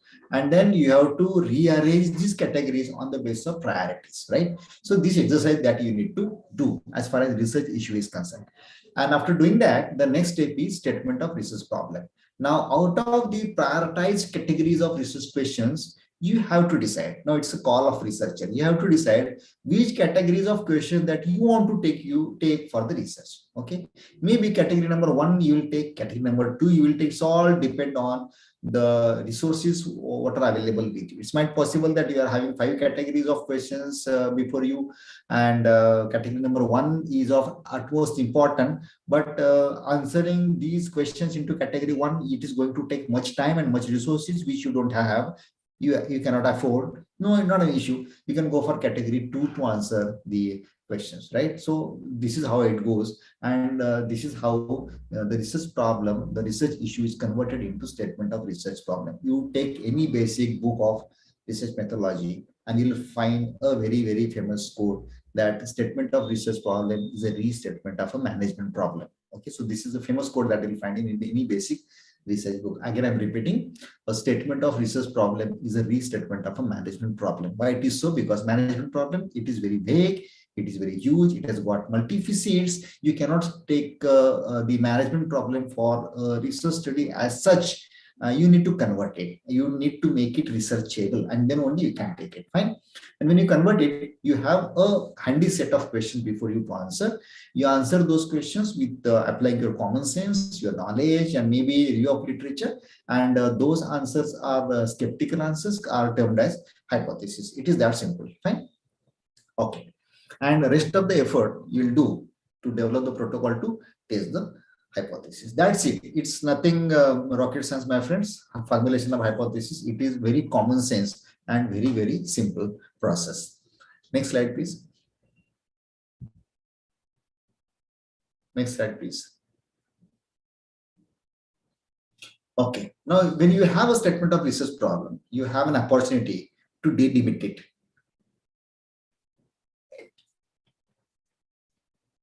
Okay, you have an opportunity to delimit it. Okay, delimit means what? It is a scope actually. Okay, but again, scope is that way a macro concept. Delimiting it is a micro concept. Of course, it's my interpretation. It may not be there into the books or maybe in research science, but this is what I perceive is. When you have a scope for your research, you have a framework within which you want to indulge into. Even in that framework, you have to apply delimitations, right? Now, you can think of delimiting your research by geography. You can give a geographical context, or a historical context, or a biological context, or a conceptual context, or analytical context, by which your research would be very focused. It will be narrowed down. Again, that is very important. Okay. Of course, it depends on what kind of research that you are. If it is exploratory, then probably narrowing down is very difficult. You have to go for macro treatment. But if it is experimental, then you have to narrow it down. You have to delimit the things. Okay, it's all science. You need to study it. I've given one example. Say, analytical study on efficacy of management education towards entrepreneurship among the management students in Shivaji University, Kolkata. See, I've delimited it a lot. Okay. Now, analytical study, I want to just go for analysis. Okay, it indicates that I will collect the data maybe from samples, and I'll analyze it applying some statistical tools. Okay, could be descriptive, could be inferential. That's it. And what exactly? Efficacy of management education. Now, what we are teaching to our students regarding the management and all these things towards entrepreneurship, whether it is related, whether it is management education, has some impact on development of entrepreneurship among the students. And I have delimited it to geography. That is Shivaji University, Kolhapur, which is limited to 3 districts: Kolhapur, Sangli, and Satara. Now, further delimitation you can have, not an issue. Okay. Now, you can add something into it to the context of biology, maybe conceptual, or maybe periodicity, something like that, and then you can delimit it. Why we go for delimitations or delimiting the scope? delimiting the research problem, because we wanted to focus on a particular issue.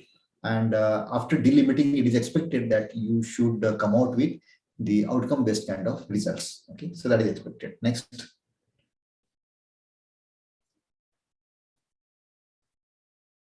Next slide, please. Yes. Previous slide. Thank you. Till time now, I have completed the second section, that is hypothesis formulation. Now I'm shifting to data analysis, the topic which I have given to talk on.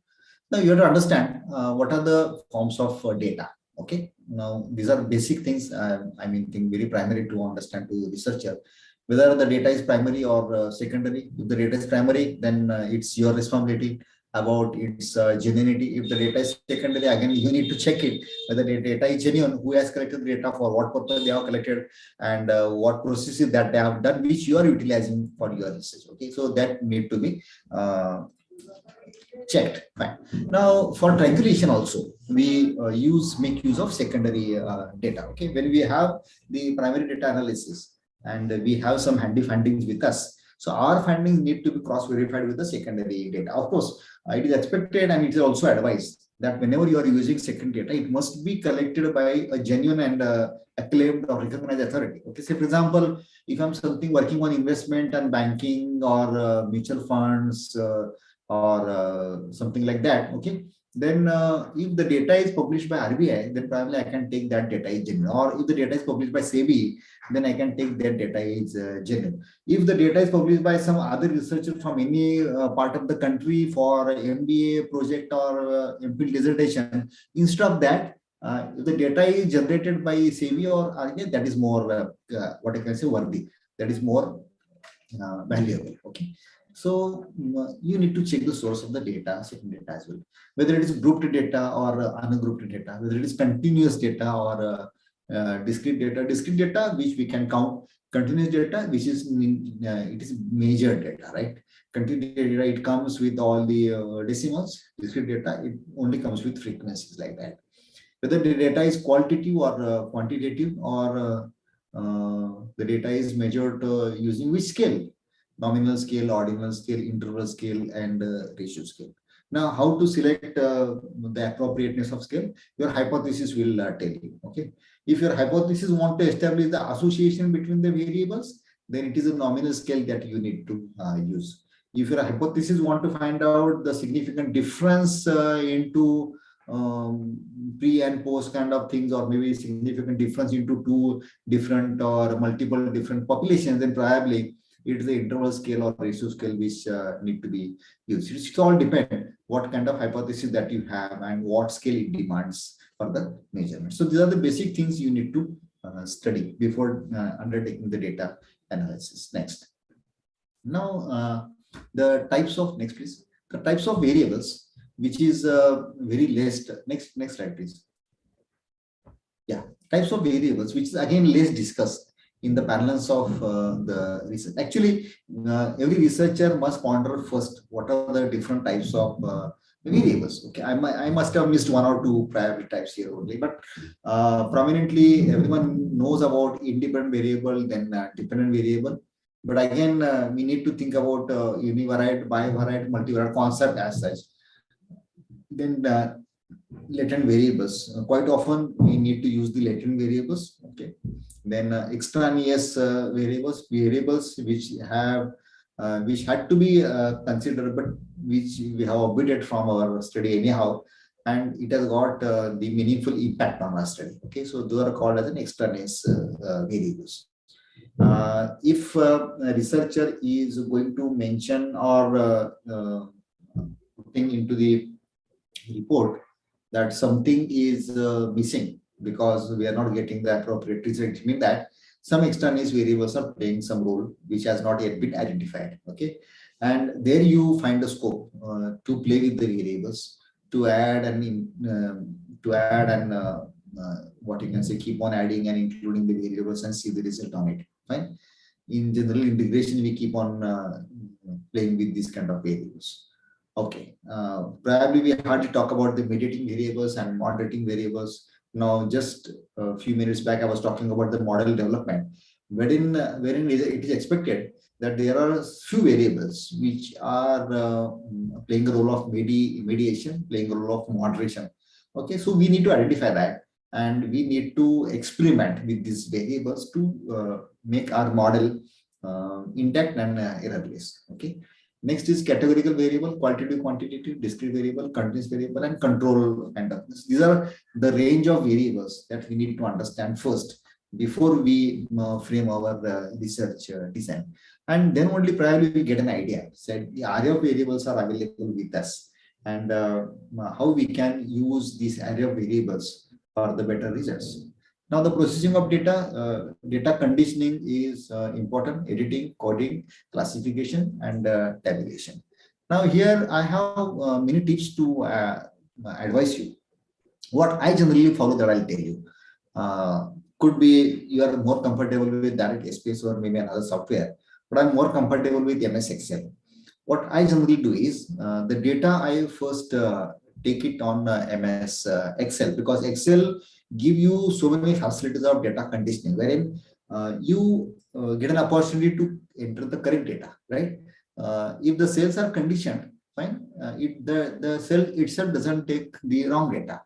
Okay, so if you are punching the data in a particular column, which range from 1 to 5 points Likert scale data is there.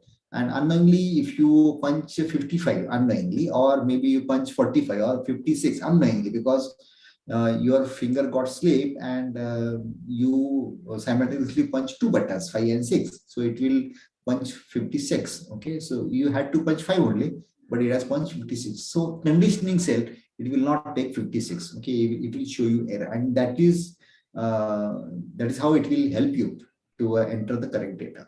And probably SPSS doesn't have this facility. I don't know. It would be there, but I don't know. So data cleaning is more facilitated by the MS Excel. In MS Excel, you get an opportunity again to go for creating a latent variable. See the result there only. MS Excel, it has got data analytical toolpath. Okay, if you go to data menu, then you'll get at the right end data analytical toolpath. If your Excel doesn't show this data analytical toolpath, you can invite the data analytical toolpath, and it will suffice most of your analytical needs. Okay, it has got almost all the hypothesis testing and descriptive and inferential statistics available, right? It has got correlation, regression, t-test, f-test, and all descriptive statistics. So what SPSS does for you, Excel does it very beautifully for you. So that's what I practice. And after cleaning the data and testing the data into Excel, then only I import the data into SPSS and go for further analysis. And I get good results. Next slide, please. Now in data analysis, next slide, please. Now in data analysis, you are having these four options, beautiful option. You can simply go for descriptive analysis, where you have measures of central tendency, then measures of dispersion available for you. You can go for inferential data analysis. You are having these all T family, then non-parametric and parametric. You must have heard of all these things. Okay, again, it's an independent FDP can be arranged on this. So parametric, non-parametric, entire arena is available for you. Then you have multivariate analysis. Preferably it is applicable to marketing people. Factor analysis, cluster analysis, multidimensional scaling, conjoint analysis. Very beautiful techniques are available to multivariate analysis. And the last is decision-making statistics, probably in economics and strategic management. We use this linear programming or maybe trend analysis, something like that. Okay. So all these areas are available into good softwares called SPSS. Even some of these tools are available into MS Excel as well. As I've told you, we're not going to touch to any numerical part of it. Only it's going to be a theoretical kind of orientation, because I want to make you aware and make you serious rather about the quality of research. That too, I'm focusing at the outcome-based quality. Okay. In the interpretation, you should think about reasonable explanation. Okay. It should not be like copy paste kind of job. Generally, what we do, right, while writing the finding, we do copy paste kind of job. Whatever we write beneath the table, the piece of that we copy it and we paste it into findings. It's not the way that we should go for it. We should go for a reasonable and in length explanation. Okay. You should also support your findings with some extraneous information, and extraneous information, instead of that, you can also call as the qualitative information, or maybe the data collected from the secondary sources, or maybe data which you have faced from the reviews. Of course, the last point I mentioned, synthesis with the review, so that you need to do. And don't forget to take the expert consultation, because experts are of course experts. They have given their life to that particular domain. Okay, you are working only for 3 to 4 years, not more than that.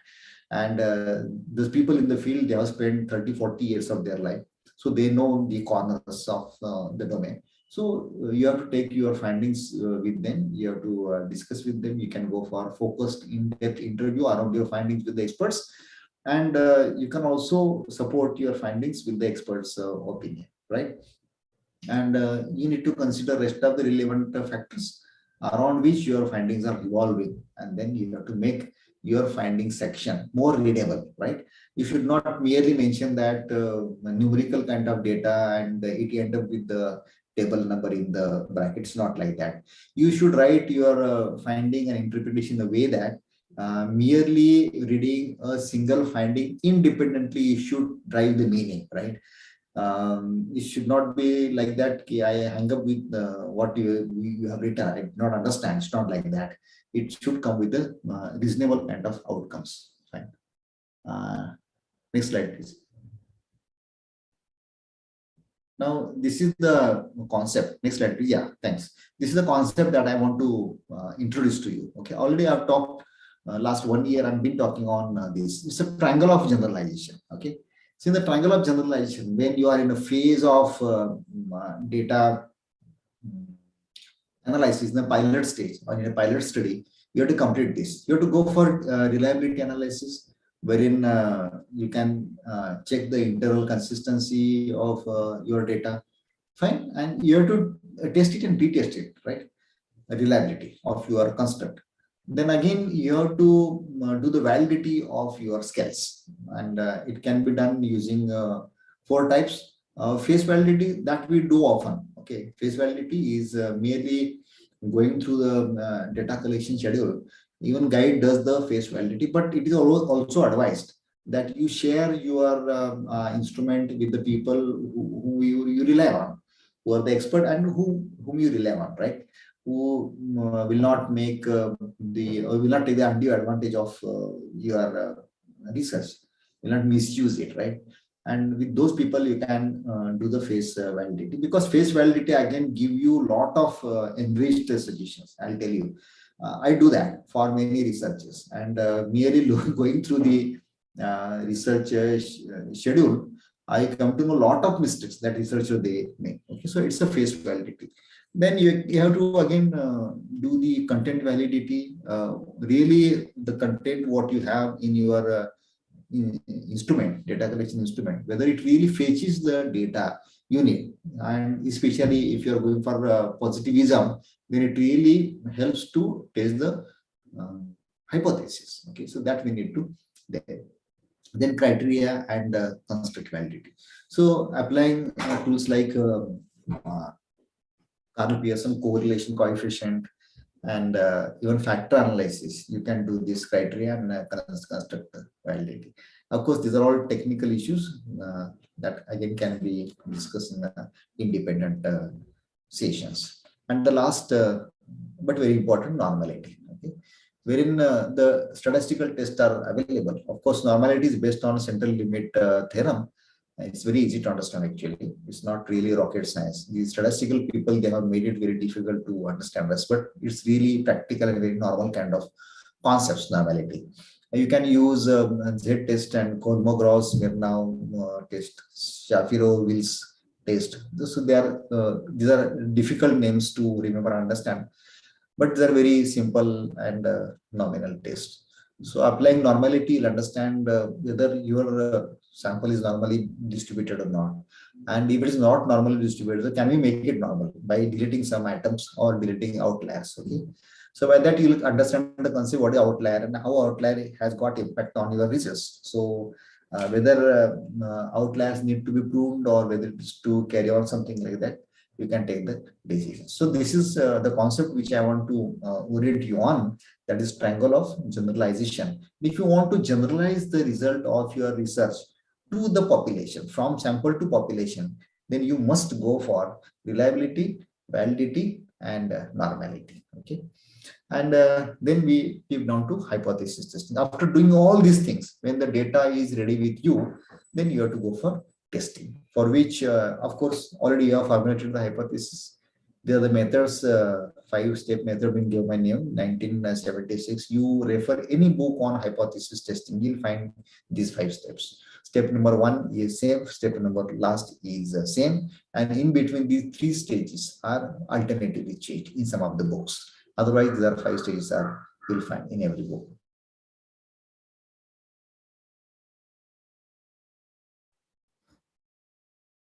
Am I audible? Yes, sir. Great. Sir, you're audible. Then you have to calculate the statistics, and you have to choose a critical reason, whether it is 1%, 5%, or 10% of the normal distribution.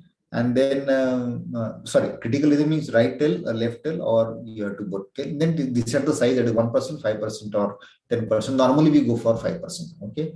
Now anyone can ask the question, or why it is not 4%, 3%. You can do it. Okay. But generally the trend is, or generally what you can they our pattern is to select either 1%, 5%, or 10%. Even you can select 2%, 3%, 4%, not an issue. But now if you select like that, probably the jury of expert will ask you the question, and then you have to give the support from the review of literature. Why you have taken 2%, why not 1%, something like that. Okay, and then you will conclude the hypothesis testing, and first you will talk about null hypothesis, and then followed by you will talk about the alternative hypothesis. Next,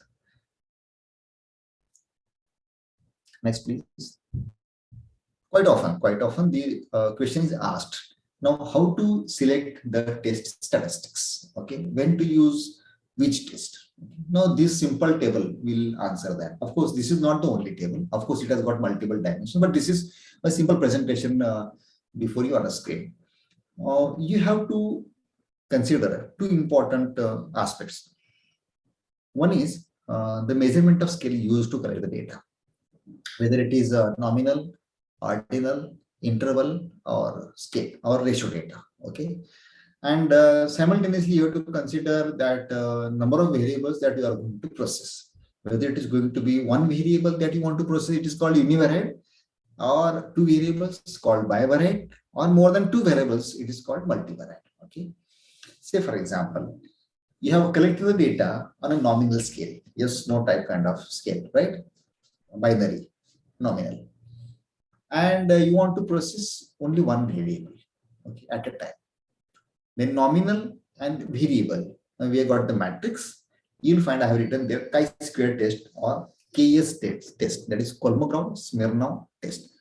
Now this is typically called as a non-parametric test, okay, which is a very robust test. It is assumed to be a very robust test, that is chi-square test you can use.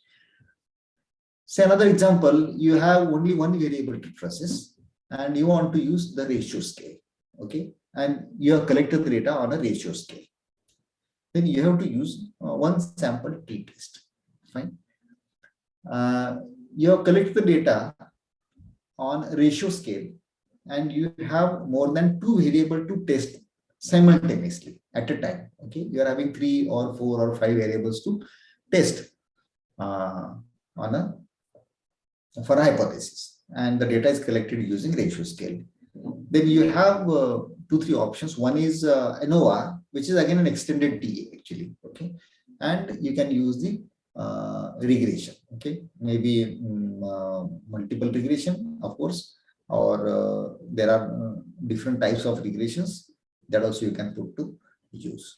Okay, again, if you extend this tabulation for the further explanation, then again we have to consider that how many dependent variables that you want to take. Okay. Now this table talks about, especially regression talks about one dependent variable.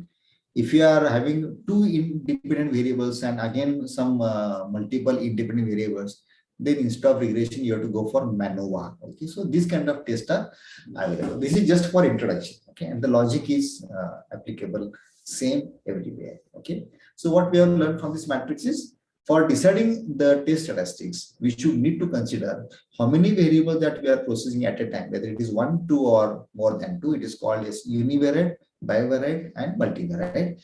And on what scale you have collected the data, whether it is nominal scale, ordinal scale, interval scale, and ratio scale. And that gives us a matrix. It is 4x3 matrix. And every cell has got its own peculiarity for the use of test. Please remember at this juncture, okay, I just talk about the parametric test and non-parametric test. Please remember that for every parametric test, there is a parallel non-parametric test available. Of course, the debate is going on in social sciences, whether the people from social sciences, especially commerce and management, should use parametric or not. Okay, still the debate is going on, but I would prescribe you, when it comes to hypothesis testing, use both the test. You test the hypothesis using parametric, vis-a-vis non-parametric. Okay, of course, it is applicable to certain measurement scales only. Fine. Next. Now we are coming down to the conclusion, last 2 slides only. I know that I have extended the limit of time. Now this is what my last 2 slides. I wanted to give you the new vistas into the research. Friends, now we all are talking about new education policy, national education policy. Simultaneously, world over, we are talking about the sustainable development, wherein the role of commerce and management is very, very important. And we should promote the collaborative kind of research. Now, we should not go for the fragmented kind of research. Okay, it should be multidisciplinary research that we are now inviting. Now, there is an example on a screen. Now, if I want to research into green business or green supply chain management, or if I want to research into rural agro-based entrepreneurship, then alone commerce and management researcher cannot research into. When you need to take help from chemistry, then maybe physics, to some extent agriculture, engineering, because they'll tell me, oh, really green chemistry is possible. I want to supply the soap, which is a non-chemical soap. Then how I'm going to make it? It's not the job of commerce and management. No, the chemistry people will tell us whether using green chemicals, okay, the soap can be made without harming the environment. Okay, or probably agriculturist will tell us, without using any chemical substance, we can grow the food plants. We can give you the vegetables and fruits, organic farming, it's called as. And engineering people will tell us about green technology or maybe green transportation. So this is how it is going to collaborate, right? And at another end, we need to understand the perception on green and expectation from the human. We need to think about the social forces. We also need to understand the cost and the prices, because economics people, they keep on talking about the economics of environment, economics of resources, then economics of transportation, all these those people they are studying. So we need to collaborate our hands with both the aids, and then probably we can go for a very comprehensive and outcome-based kind of research. So that is what the new vistas that I want to put before you. So henceforth, if you are taking research, then please think of the interdisciplinary and multidisciplinary kind of research. And this is what the one example I presented before on the screen. And last slide, please. Last slide, please.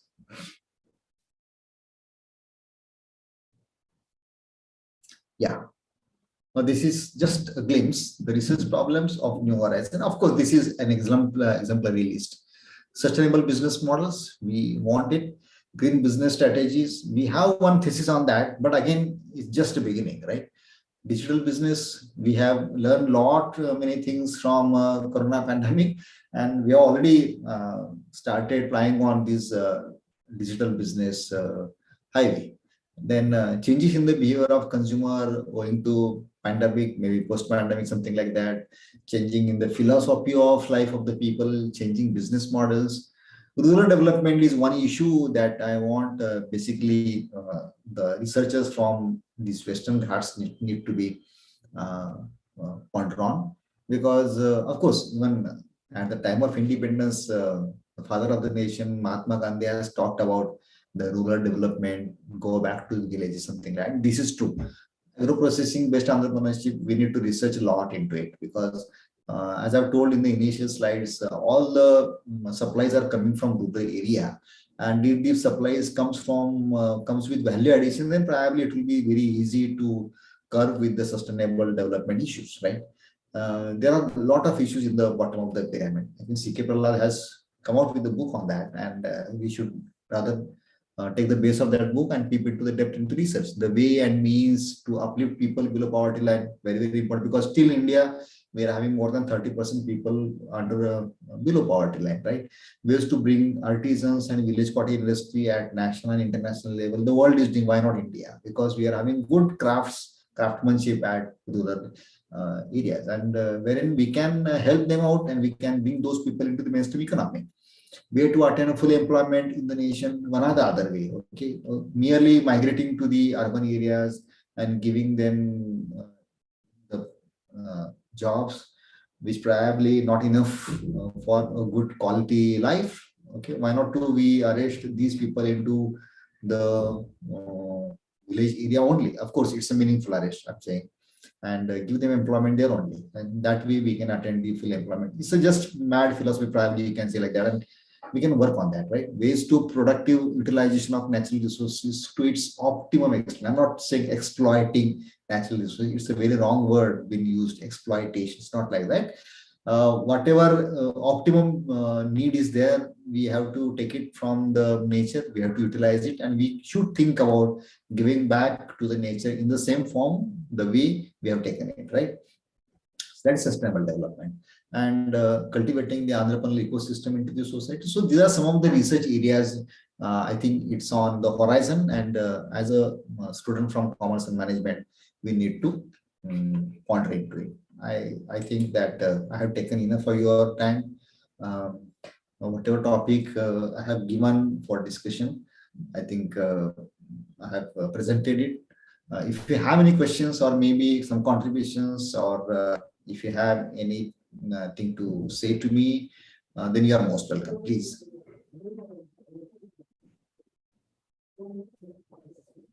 Thank you so much, sir. Dear participants, any questions you would like to ask, sir? You can unmute yourself and ask the questions, or we can also put down into chat box. You can take up the slide, madam. Yes, sir. Manisha ma'am.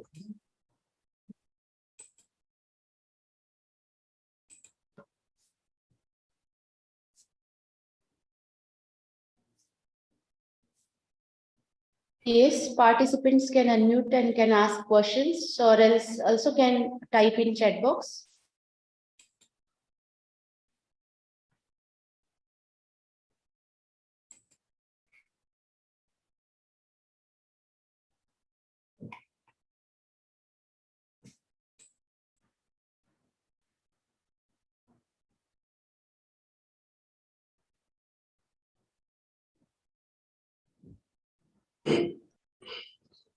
Good afternoon, sir.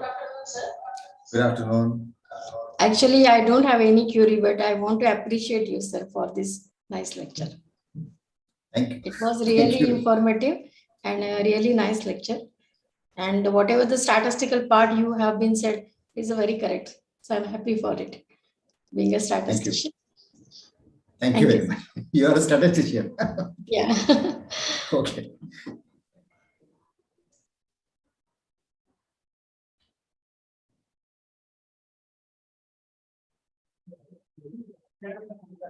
Any other participants? Even you are most welcome. You can take my email ID and contact numbers. If you have any queries, you can post me and give me some time. I'll definitely come back to you. You can mail me your queries, not an issue.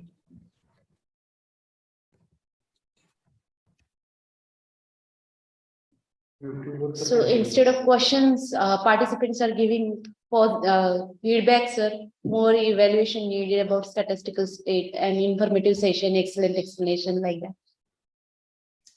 So No, see, it is just an informative kind of session. It's true, and we can take every point out of this presentation, and we can make an independent session. Okay. Now the statistician just spoke a few minutes back. If you take a parametric test, only one test, we can spend 1 hour, right? Because we need to make them understand what the test is about, and every test has got its preconditions when to use it. Okay, it's entirely developed science, and then we need to take some handy data, and then we have to give the experimentations on different statistical packages. That can be done. Okay, so it's going to be very big kind of sessions. Yes, sir. We can plan in future. Even I would advise you to arrange on pilot testing, because pilot testing is much abbreviated part in social science research, and that is must be actually. Okay, sir. Your advice will be noted down and we will plan accordingly. Sir, there is one question on YouTube Okay. from Shiv Ganga. Case-based research paper, how to define research problem for case-based research paper?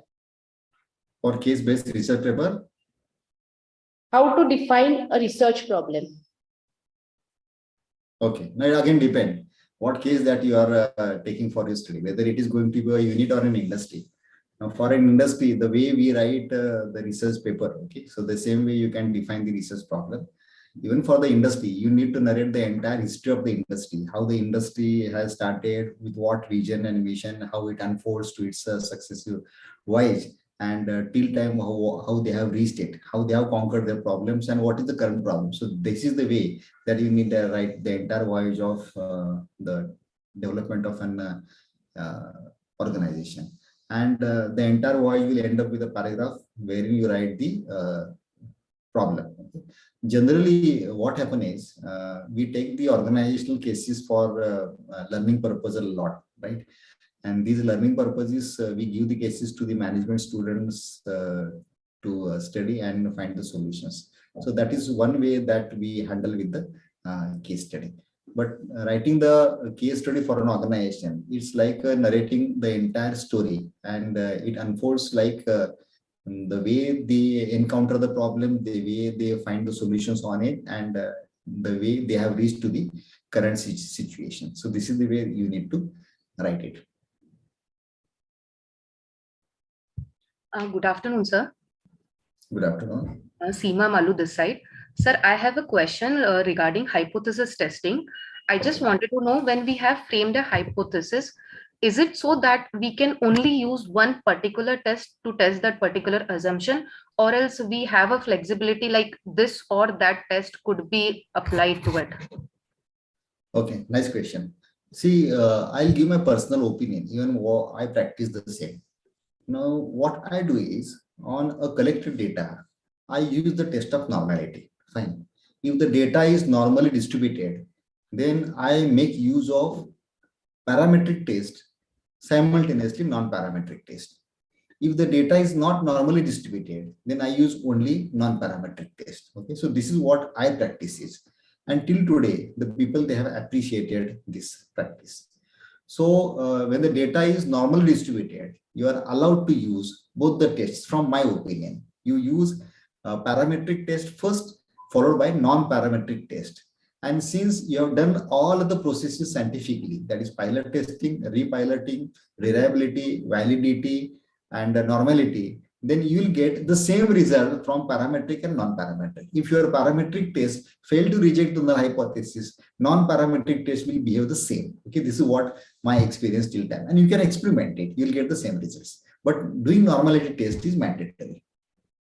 Okay, thank you, sir. Most welcome.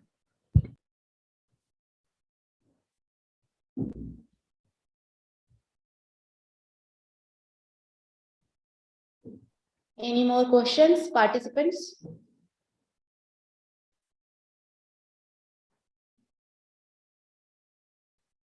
Okay. Professor Vidya Guru, we can conclude the session now. Yes, ma'am. Yes, ma'am. Yeah, please. Thank you so much, sir. The valuable inputs related with research types, research process, steps towards formulating hypothesis, and hypothesis testing you have shared with us definitely is going to help us a lot in our research journey. Sir, you really have added values into our research knowledge.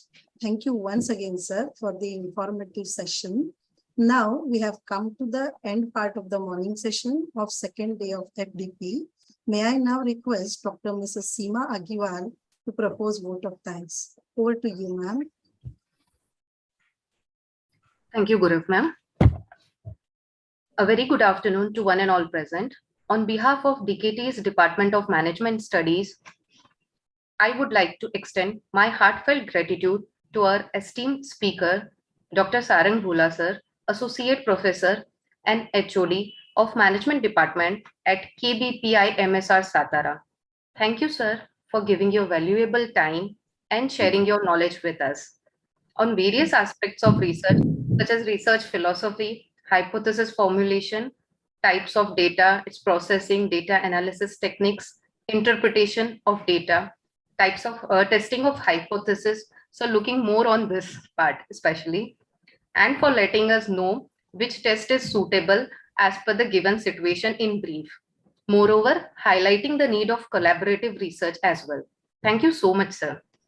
I would like to sincerely thank our beloved director, Dr. Admute ma'am, for all her support.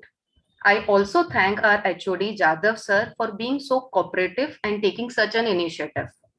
I thank all the organizers, staff members for coming up with an online FDP program which can reach out at a large. Thank you so much. A big thank to all the participants for their presence and patient listening. Lastly, I would like to thank one and all present. Thank you so much.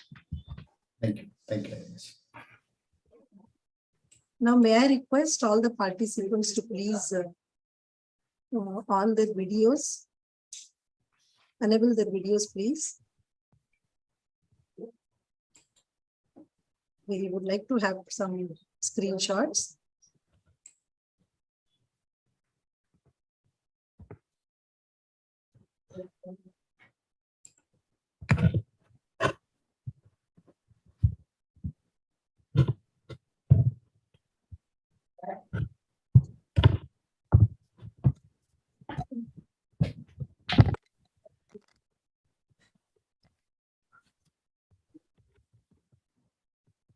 I once again request all the participants to please enable your videos.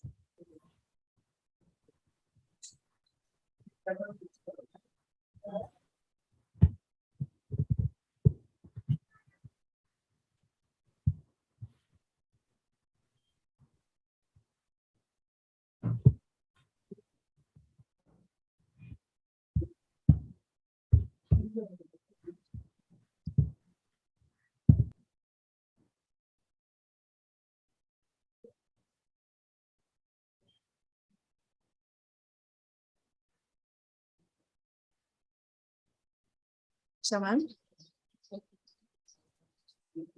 Yes, ma'am. shall we call it down? I hope screenshots are taken. Yeah, we have taken. Yes. Sir, once again, thank you so much. Thank you. Thank you. Thank you, And, sir. thank you. I just would like to inform the participants that afternoon session will start at 2:30 p.m. sharp. So all of you are requested to join us again at 2:20 p.m. sharp. Thank you one and all once again, and here we can leave out the. Thank you so much. Participants, please join in a time. Today afternoon, we have very eminent resource person, Janardhan G from NIT Chennai. So please join in a time.